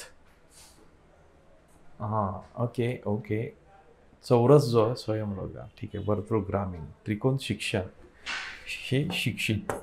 त्रिकोण जो आहे शिक्षित. आपल्याला काय विचारलंय बघा, अशिक्षित म्हणजे त्रिकोणाच्या बाहेरचे पाहिजे. स्वयंरोजगारीत म्हणजे वर्तुळातले पाहिजे. आणि ग्रामीण पाहिजे. ग्रामीण म्हणजे ग्रामीण वर्तुळ आहे, स्वयंरोजगार चौरसातले. ओके. आणि महिला पाहिजे. महिला म्हणजे आयतामधले, म्हणजे त्रिकोणाच्या बाहेरचे, वर्तुळात पण असलेले, आयतात पण असलेले आणि चौरसात पण असलेले. एकच गोष्ट ती म्हणजे 3. ऑप्शन नंबर, या प्रश्नाचं उत्तर ऑप्शन नंबर 4. ऑप्शन नंबर 4 हे त्याचं उत्तर आहे. 82 नंबरचा प्रश्न आपण बघूयात. काय दिलं आहे बघा. इथं पण लॉजिक आपल्याला शोधायचे. प्रश्नचिन्हाच्या जागी योग्य संख्या शोधा. जर बारकाईने बघितलेत ना तर आपल्याला हे कशाचे तरी वर्ग दिसत आहेत. काय होतं आहे बघा, याला जर आपण ह्याचं वर्गमूळ काढलं 9 आणि ह्याचं 8 आणि याचं पण आपण काय करूयात 3 करूयात. आणि यांच्या बेरीज आपण केली 8 आणि 3 11, 11 आणि 9 20. बघूयात इथं ते वर्क होतं आहे का. 6 36चं वर्गमूळ हे 12 144चं वर्गमूळ आणि 25चं वर्गमूळ 5. 12 आणि 6 18 आणि 5 23 वर्क झालं. तर इथे 18 बेरीज यायला पाहिजे. इथं काय येईल 7, इथं येईल 2, 7 आणि 2, 7 आणि 2 होतात 9 आणि इथं परत 9 असायला पाहिजे. 9 आणि 9 18 म्हणजे 9चा स्क्वेअर इथं होईल. उत्तर 81 यायला पाहिजे मित्रांनो. इथं जर ऑप्शन 9 वगैरे असता तर कन्फ्यूज होऊ नका. आपल्याला इथं जी संख्या आहे त्याचं वर्गमूळ आपल्याला फाइंड आउट करायचं. सो इथं जर 9 येणार असेल तर इथं मात्र 81 तुमची ती संख्या यायला पाहिजे, जेणेकरून 81चं वर्गमूळ 9 असेल. सो हे लॉजिक तिथं होतं. पुढचं बघा 84 नंबरचा प्रश्न. इथे बघा काय होतं आहे, 8 गुणिले 2 16 भागिले 4 केला, 8 चौक 32 भागिले नाही. इथं गुणाकाराऐवजी भागाकाराचं चिन्ह कन्सिडर करा बरं. गुणाकाराऐवजी भागाकार. 8 भागिले 2 4, 8 भागिले 4 2, 16 भागिले 8 केलं तरी 2, तर 40 भागिले 5 58 40. Option number 2. गुणाकाराऐवजी भागाकाराचं चिन्ह तिथं आहे. 2 संख्यांची बेरीज 50 आहे. सिंपलमध्ये मी काही शॉर्टकट नाही सांगणार, सोपाच प्रश्न आहे, मला वेगळं. अगदी बघा 22 असं पण तुम्ही करू शकता. लहान संख्या काढायची आहे तर यांच्यामधला डिफरन्स भागिले 2 घ्यायचं आणि मोठी संख्या काढायची, ॲडिशन भागिले 2. डिफरन्स घेतला तर डिफरन्स किती आला? डिफरन्स आला 28. सो हे 2y आलं. इक्वेशन 1 मधून इक्वेशन 2 वजा केलं, उत्तर आलं. सो y बरोबर 14 यायला पाहिजे. Option number 2. ऑप्शन 2 तुमचं उत्तर आहे. बघा बँकेतील भरतीसाठी 20 प्रश्नांची एक परीक्षा घेण्यात आली. त्या परीक्षेत प्रत्येक बरोबर येणाऱ्या उत्तरासाठी 5 गुण आहे आणि प्रत्येक चुकलेल्या उत्तरासाठी 2 गुण कमी आहे. स्पंदनला त्या परीक्षेत फक्त 10 प्रश्न बरोबर सोडवता आले. तर बघा 10 प्रश्न बरोबर आहेत आणि प्रत्येक बरोबर प्रश्नासाठी तुम्हाला 5 गुण मिळणार. म्हणजे स्पंदनला खरं तर 50 मार्क्स मिळायला, पण त्याला 42 मिळालेत. याचा अर्थ त्याचे चुकलेले किती असू शकतात? म्हणजे 8 मार्क्स त्याचे वजा झालेत. 8 कधी होतील? प्रत्येक चुकीच्या प्रश्नाला 2 मार्क्स मायनस होणार. सो 4 दुनी 8 वजा 8 होतील. 50मधून 8 गेले 42 होतात. 42च मिळाले. याचा अर्थ त्यांनी सोडवलेले प्रश्न किती? 10 आणि 4 14. 14पैकी त्याचे 10 बरोबर आले, 4 चुकले. आणि प्रश्न किती होते? 20. सो आपल्याला प्रश्न काय विचारलेला आहे? त्याने न सोडवलेल्या प्रश्नांची संख्या किती? 20 प्रश्नापैकी 14 सोडवले. याचा अर्थ शिल्लक त्याचे 6 प्रश्न राहिले. 6 प्रश्न त्याने न सोडवलेले आहेत मित्रांनो. समजतंय का? ओके, पुढच्या प्रश्नाकडे जाऊयात. 87 नंबरचा प्रश्न. गटामध्ये ABCDE अशा 5 व्यक्ती आहेत. त्यात B हा Cचा भाऊ आहे. तर B हा भाऊ आहे कोणाचा? Cचा. आणि या व्यक्तीत एक जोडपे आहे. E हा नवरा आहे. ओके, E हा नवरा आहे. म्हणजे Eचं जेंडर झालं, साईडला कुठंतरी लिहू, Eचं जेंडर झालं मेल. ओके, A आणि D मैत्रिणी आहेत. तर इथे जर बघितलं या ग्रुपमध्ये A आणि D दोघी पण काय आहेत? मैत्रिणी आहेत. ओके, आणि यांनी लग्न नाही केलेलं आहे. या बिगर लग्नाच्या आहेत. याचा अर्थ या अविवाहित आहेत. आणि इथं बरं, मग आता तिथे जर 5 जण असतील आणि या 5 जणांपैकी एक जोडपं असेल तर हा पुरुष आहे B आणि E पण पुरुष आहे. याचा अर्थ एक जी शिल्लक आहे ती काय असणार आहे? लेडीज असणार आहे. कारण तिथं जोडपं एक आहे, तिथं जोडपं आहे आणि या जोडप्यामध्ये E जर नवरा असेल तर या दोघांचा विवाह झाला असेल. सो Eचा विवाह Cशी झाला, Cशी झाला, B हा Cचा भाव आहे आणि या दोघी मैत्रिणी आहेत, अविवाहित मैत्रिणी. अविवाहित मैत्रिणी झाल्या. येते लक्षात? अविवाहित मैत्रिणी. सो आपल्याला काय प्रश्न, ईची बायको कोण, ईची बायको कोण आहे? C, option number 2. ऑप्शन 2 हे या प्रश्नाचं उत्तर असेल मित्रांनो, ऑप्शन 2. ओके, समजतंय? पुढच्या प्रश्नाकडे जाऊया. इझी क्वेश्चन आहे, फक्त अटेम्प्ट अशा प्रकारच्या प्रश्नामध्ये जास्तीत जास्त आपला व्हायला पाहिजे. जे प्रश्न अवघड वाटतायत त्यांना बाजूला सोडायचं आणि सोपे प्रश्न पटापट सॉल्व्ह करून घ्यायचे. सकाळी नीलम सूर्याच्या दिशेने चालायला सुरुवात करते. समजा ही बाजू ईस्ट आहे, पूर्वेला सूर्य उगवतो. सो इथून नीलमने सुरुवात केली चालायला, ही स्टार्टिंग पॉईंट आहे नीलमचा. ओके, आणि ती चालते आणि 8 किलोमीटर चालते बरं का. तिचं चालणं आहे 8 किलोमीटरचं. आता ती 90च्या कोणामध्ये डावीकडे वळते आणि पुढे 12 किलोमीटर चालते. तर इथं ती 12 किलोमीटर चालली मित्रांनो. सुरुवात केली 8 किलोमीटर, इथं आता 12 किलोमीटर चालली आणि इथून परत 90च्या कोणात उजवीकडे वळाली आणि इथून पुढे ती 8 किलोमीटर आणखी चालली आणि इथं जाऊन थांबली. स्टार्टिंग पॉईंट आणि हा एंड पॉईंट. काय विचारलंय तर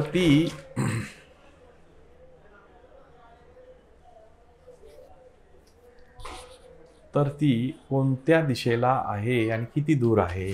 बरं, आता आपण हा प्रश्न सोडवायचा असेल तर पायथागोरसचं प्रमेय लावूयात. इथं 90 आहे, इथं 90 आहे. त्रिकोण तयार करू. आता आपण काय करूया, हे 12 जर असेल तर ह्याचा मध्य पॉईंट काढला, हा 6 किलोमीटरचा असेल आणि राहिलेला पण 6 किलोमीटरचा असेल. या मध्य पॉईंटपासून हा जोडला मी हे 2 काटकोन त्रिकोण मी तयार करतो आणि इथं पायथागोरस यूज करतो. पायथागोरसमध्ये काय, ही बाजू अधिक ह्या बाजूचा वर्ग अधिक ह्या बाजूचा वर्ग बरोबर ही या बाजूचा वर्ग. सो याला आपण एक्स म्हणू, याला आपण वाय म्हणू. आता आपल्याला स्टार्टिंग पॉईंट तर एंड पॉईंट या दोघांमध्ये अंतर किती आहे, हे एक्स प्लस वाय आहे. सो एक्स अगोदर काढू. एक्स वर्ग बरोबर 8चा वर्ग अधिक 6चा वर्ग. तोंडी काढलं तरी चालेल. 8चा वर्ग अधिक 6चा वर्ग 64 अधिक 36 ते होतात 100. 100 कशाचा आहे, वर्ग 10चा. सो 10 आणि हे पण तेच आहे, 10 आणि 10 20 अंतर, 20 किलोमीटरचं अंतर यायला पाहिजे. बघूया. सो एक्स वर्ग बरोबर 64 अधिक 36, एक्स बरोबर आले 100, एक्स वर्ग बरोबर एक्स बरोबर आले 10 आणि हेही तसंच आहे, 6चा वर्ग अधिक 8चा वर्ग बरोबर. सो इथं पण वाय पण काय येईल, वाय पण काय येईल, 10 किलोमीटर येईल. सो याचा अर्थ काय, स्टार्टिंग पॉईंटपासून ई हा म्हणजे एंड पॉईंट जो आहे तो हा 10 आणि इथला पण हा वाय पण आहे 10. सो एक्स प्लस वाय दोघांचं अंतर झालं 20 किलोमीटर. 10 अधिक 10 20. बरं, आता 20 किलोमीटर आहे त्यामुळे हा ऑप्शन आणि हा ऑप्शन गेला. आणि ही दिशा कोणती आहे, ही जर पूर्व असेल, ही ऑब्वियसली नॉर्थ म्हणजे उत्तर असेल. ही दिशा कोणती, ईशान्य, नॉर्थ ईस्ट. सो उत्तर काय 20 किलोमीटर आणि ईशान्येकडे असेल, ऑप्शन नंबर 3. पायथागोरसचा सिंपल वापर इथं केलेला आहे. 89वा प्रश्न बघा. 73 विद्यार्थी असलेल्या वर्गातील काही विद्यार्थी जे आहेत, टोटल विद्यार्थी 73 आहेत. तर यामध्ये केवळ गिटार आणि केवळ बासरी वाजवू शकतात काही विद्यार्थी. ओके, गिटार आणि ही बासरी पकडली. बरं, पुढे काय सांगितलंय, 11 विद्यार्थी गिटार आणि बासरी दोन्ही पण वाजवतात. 11 विद्यार्थी असे की हे दोन्ही वाजवतात. बरं, जर गिटार वाजवू शकणाऱ्या विद्यार्थ्यांची संख्या 31 आहे. आता टोटल या संख्या, हा वर्तुळ जो 31चा आहे, जर हा टोटल 31चा असेल त्यातला 11 इथे असेल दोन्ही वाजवणाऱ्यामध्ये, तर 11 31मधून वजा केले, 31 वजा 11 केले तर हे 20. सो केवळ गिटार वाजवणारे कार्यकर्ते बघितले तर 20 येतील मित्रांनो. ओके, आणि टोटल लोक किती आहेत, 73. सो टोटल जर 73 लोक असतील तर 73मधून आपण 20 अधिक 11, 73 वजा 20 अधिक 11 किती येतील, 31 वजा करू 42. सो टोटल ही जी मंडळी आहेत, ही टोटल बासरी वाजवणं ही 42 येतील. प्रश्न काय विचारला आपल्याला?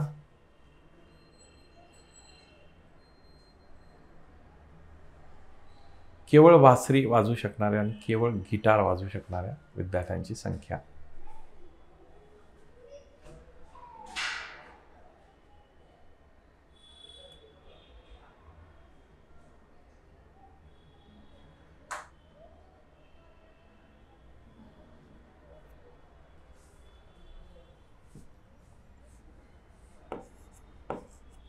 ही 42 येईल. आता बघा या सगळ्यांची टोटल काय यायला पाहिजे?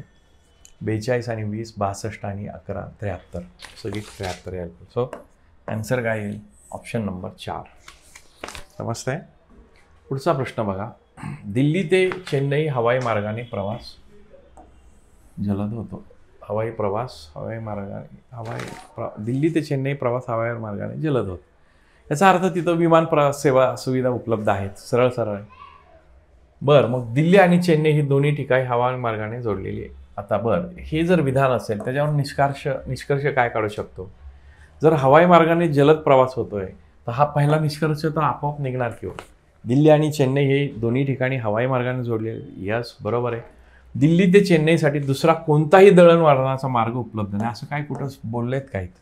उपलब्ध आहे किंवा आता इथंच आपल्याला दिसतंय हवाई मार्गाने जलद होतो. याचाच अर्थ काय?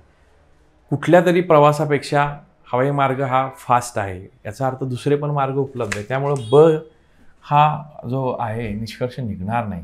निष्कर्ष काय निघेल? फक्त एक निघेल. हवाई मार्गाने जोडलेला आहे. ऑप्शन नंबर 1 हे तुमचं उत्तर असेल. पुढच्या प्रश्नाकडे जाऊयात. संजयपेक्षा नितीन 3 वर्षांनी मोठा आहे.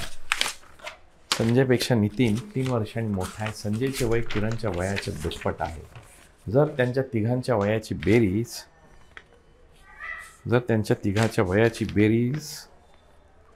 बरं, आता कोण तिघं आहेत? एक तर संजय दिसतोय, एक तर नितीन दिसतोय आणि एक किरण दिसतोय. या तिघांच्या वयाची बेरीज तुम्हाला दिली 103. आणि काय काय दिलंय? संजय नितीनपेक्षा 3 वर्षांनी मोठा आहे. संजय नितीनपेक्षा 3 वर्षांनी मोठा आहे. संजयपेक्षा नितीन दिलाय.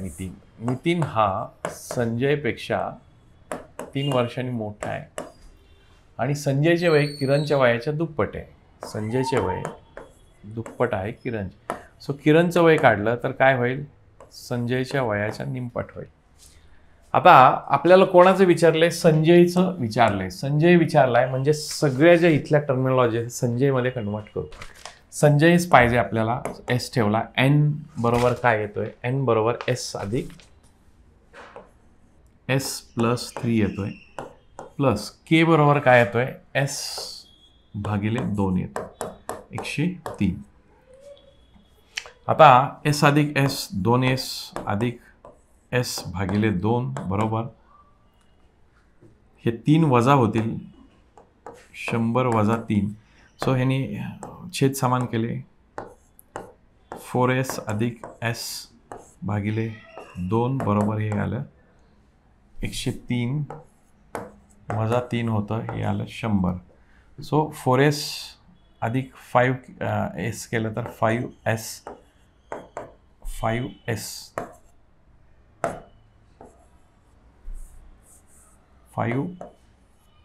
आणि ही एस बरोबर किती आलं? 100. सो हे 100 गुणिले 2. सो एस बरोबर काय आलं? 200 भागिले 4 200 भागिले 5. एसचं उत्तर तुमच्याकडे यायला पाहिजे 40. संजय शेठ हे 40 वर्षाचे असतील. Option number 3. ओके. 91 नंबरचा हा प्रश्न होता. 92 नंबरच्या प्रश्नामध्ये जाऊयात. सांख्यिकीचा हा प्रश्न आहे. आजकाल सांख्यिकीचे 2-3 प्रश्न येत आहेत. त्या अनुषंगानं थोडीशी तयारी आपली हो. बरं, असा टेबल दिला असेल. हा एफ असेल, एक्स असेल. थोडक्यात काय आपल्याला काय दिलंय? मध्यमान काढायचं असेल तर मध्यमान या पद्धतीने आपण काढू शकतो. ह्याचं समेशन करायचं काय? एफ एक्स भागिले F summation of F. Summation म्हणजे बेरीज असते. टेन्शन घेऊ नका. एस तुम्हाला वाटेल हे काय चिन्ह दिलं सांग. बरं, हे समेशन म्हणजे ह्याची बेरीज असते. एफ आणि एक्सचा गुणाकार म्हणजे काय येईल, मध्यमान. आपण हा फॉर्म्युला इथं वापरला, मध्यमान बरोबर या गणितासाठी मध्यमानाचा काय येईल, एफ आणि एक्सचा गुणाकार. एफ आणि एक्स किती गुणाकार आहे, 3 गुणिले 2 अधिक 2 गुणिले 4 अधिक 3 गुणिले एफ किती, हां बरोबर 3 गुणिले 6 अधिक 1 गुणिले 10 अधिक 2 गुणिले कंसात काय पी प्लस 5 बरोबर भागिले किती, एफ किती आहेत, एफचा गुणाकार, एफचं समेशन म्हणजे 3 अधिक 2 अधिक 3 अधिक 1 अधिक 2. ओके, हे सॉल्व करूया. 3 दोन्ही 6 अधिक 8 अधिक 18 अधिक 10 अधिक 5 दोन्ही 8 गुणलं 2 पी अधिक 10 आणि भागाकारात 3 आणि 2 5 आणि 3 8 आणि 1 9 आणि 2 11. मध्यमान किती दिलं आहे आपल्याला इथं, मध्यमान दिलं आहे इथं 6. ठीक आहे, पुढे आता ह्यांची बेरीज करू. 10 आणि 10 20 आणि 18 38 आणि 8 46 आणि 6 52. सो 2p अधिक 52 बरोबर 6 गुणिले 11 केलं तर हे 66 आलं. सो 2p बरोबर 66 वजा 52 किती राहतील, 14. सो p ची व्हॅल्यू बरोबर किती येईल, 7 येईल मित्रांनो. ऑप्शन नंबर 3 हे या प्रश्नाचं उत्तर आहे. समजतंय का बघा, हा फॉर्म्युला आपण सगळ्यांनी लिहून घ्या. यावेळेस टेबल दिलेली ही फ्रिक्वेन्सी आहे. थोडक्यात काय, एक्स ही व्हॅल्यू 2 आहे, अशी 2 व्हॅल्यू किती वेळा आली, 3 वेळा आली. अशी 4 व्हॅल्यू किती वेळा आली, 2 वेळा आली. अशी 6 व्हॅल्यू किती वेळा आली, 3 वेळा आली. अशी 10 व्हॅल्यू 1 वेळा. आणि p + 5 ही व्हॅल्यू किती वेळा आली, 2 वेळा. तर p ची व्हॅल्यू काढायची होती. सो हा फॉर्म्युला आपला समेशन ऑफ एफ एक्स भागिले समेशन ऑफ एफ यांचा सॉल्युशन या पद्धतीने काढतात. ओके, सांख्यिकीचा प्रश्न आहे. पुढे बघा, ABCD जर तुम्ही चेक केली तर ए नंतर A B C D E F G H I J K L M N O P Q R S T U V W X Y आणि Z. काय विचारलंय, CX खाली गेलोय आपण, CX नंतर FU खाली गेलोय आणि किती सोडलेत बघा, 1 2 सोडलेत. FU नंतर 1 2 सोडले. पुढे काय यायला पाहिजे, IR खालच्या बाजूला आहे का, IR बरोबर आहे. आता 2 सोडूयात, 1 2 2 सोडले आणि काय आले, LO बरोबर आहे. आता हे 2 सोडूयात, 1 आणि 2 सोडले आणि वर गेलो आपण. इथून आता वरच्या बाजूने हा पहिला आणि त्याच्या अपोजिटच्या खाली, म्हणजे इथं काय यायला पाहिजे मित्रांनो, OL यायला पाहिजे. आणि पुढं 1 2 सोडले आणि RI आहे काही कंटिन्यू झालेलं बघा, RI आला आणि इथं काय येईल, OL. OL हे या प्रश्नाचं उत्तर आहे. ऑप्शन नंबर 1 हे उत्तर आहे. 93 झाला प्रश्न. एका पिशवीत 10 पांढरे 16 लाल आणि 14 काळे चेंडू आहेत. यादृच्छिक रँडमली एक चेंडू काढला तर तो चेंडू लाल किंवा काळा असण्याची शक्यता निघण्याची शक्यता. तर बघा, पांढरे चेंडू किती आहेत, 10. म्हणजे एकूण चेंडू आपण बघू, एकूण किती आहेत, 10 पांढरे 16 लाल आणि 14 काळे.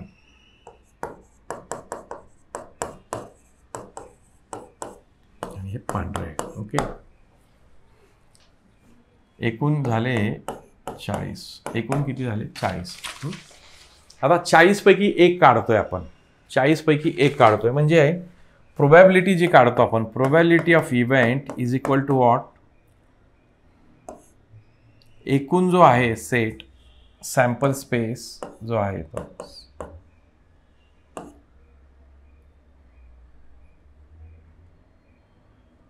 म्हणजे हा सॅम्पल स्पेस, एकूण सॅम्पल स्पेस आणि जो काय इव्हेंट येतो बरोबर, प्रोबॅबिलिटी ऑफ इव्हेंट म्हणजे हा एकूण इव्हेंट किती येऊ शकतो आणि एकूण सॅम्पल्स किती येऊ शकतो. सॅम्पल आता एक सिलेक्ट करायचं. सिलेक्ट म्हणजे काय, NCR वापरतो आपण, NCRचा फॉर्म्युला बरोबर, n factorial upon n minus r factorial into r factorial. सोपा आहे हा. मी फक्त तुम्हाला बेस त्याचा सांगतोय.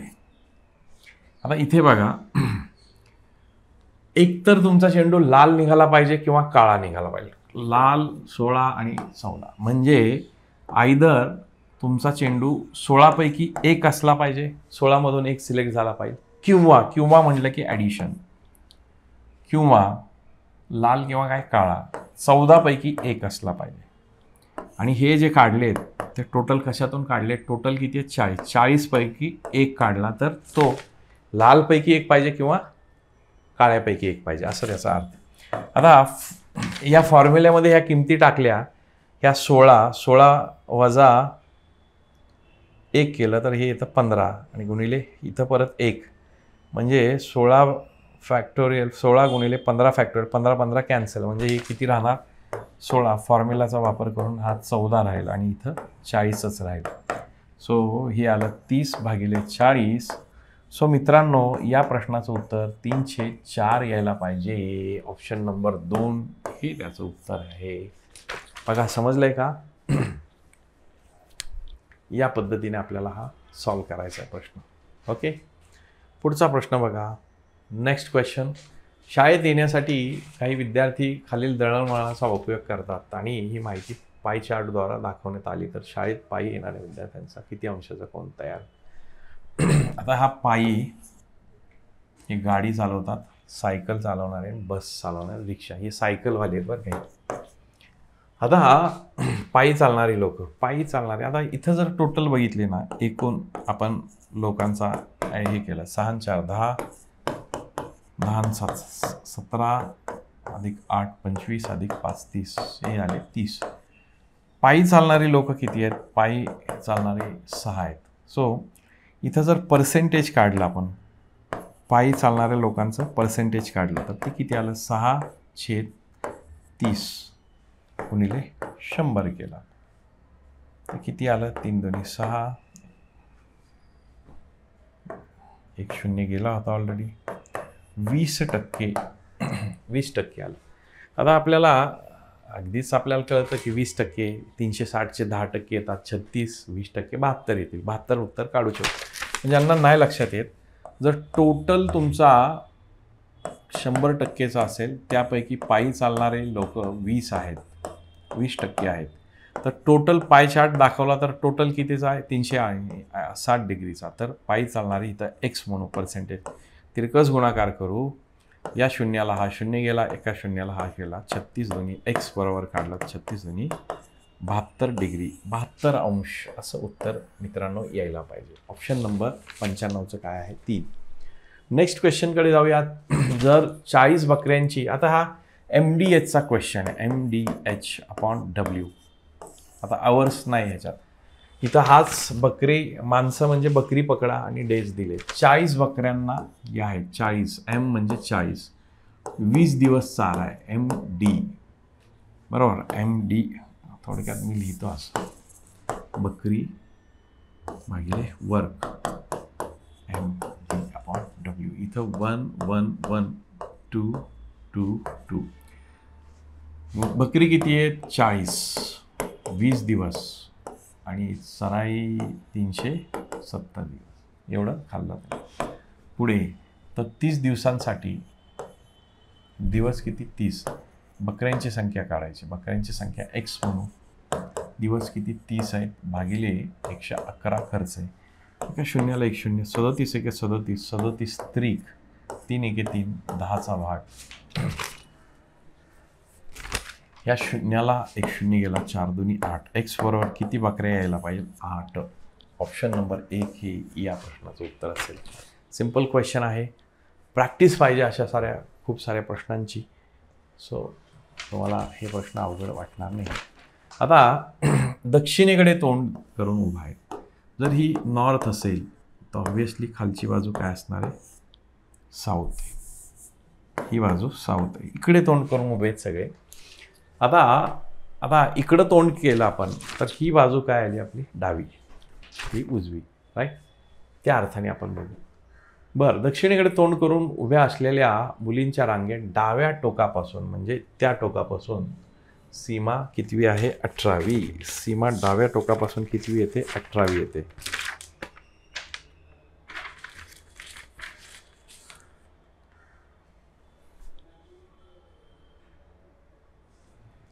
डाव्या टोकापासून सीमा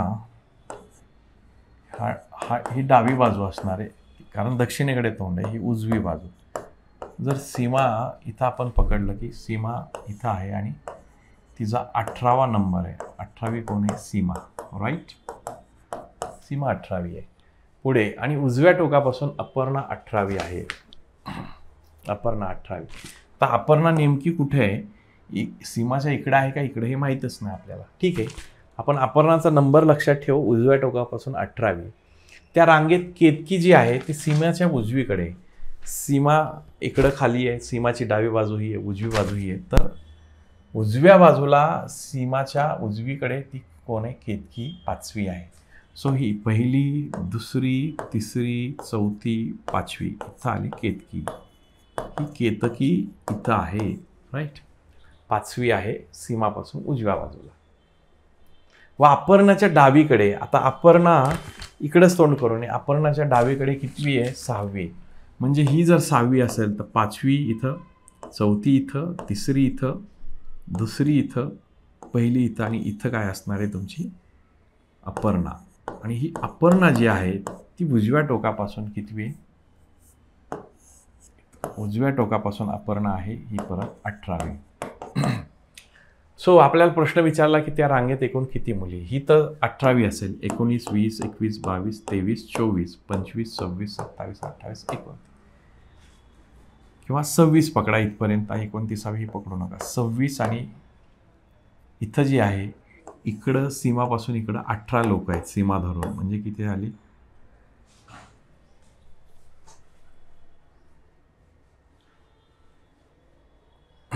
18, 19, 20, 21, 22, 23, 24, 25, 26, 27, 28, 28 झाल्या. 26 नाही, 28.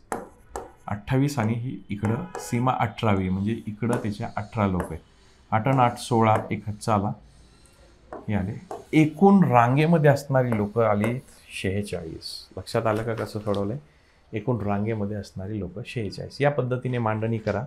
सोपा आहे प्रश्न, फक्त वेळ तुम्हाला पुरला पाहिजे. व्यवस्थित प्रश्न वाचला, कारण त्या राहिलेल्या 10-15 मिनटं शिल्लक राहतात. 15-1 मिनिटात, 20 मिनिटात हे प्रश्न सोडवा. इथे बघा, सर्व सुतार डॉक्टर आहेत. अनुमाने आणि योग्य पर्याय निवडायचा. हे सगळे सुतार इथं दाखवले आणि ते सगळेचे सगळे काय आहेत? डॉक्टर. सो डॉक्टरचा आपण सर्कल बाहेरचा. आता सर्व सुतार लेखक आहेत. सर्व सुतार जर आपण काढले, सो लेखकांचा हा इन्नर डॉटेड सर्कल काढला. पण हा असाच येईल असं नाही. मी इकडं दुसरी एक त्याची ही काढतो. सुतार, सर्व सुतार डॉक्टर आहेत.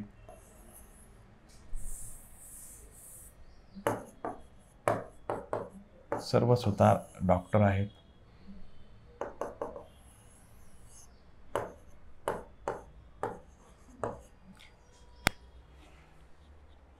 आणि काय दिलंय?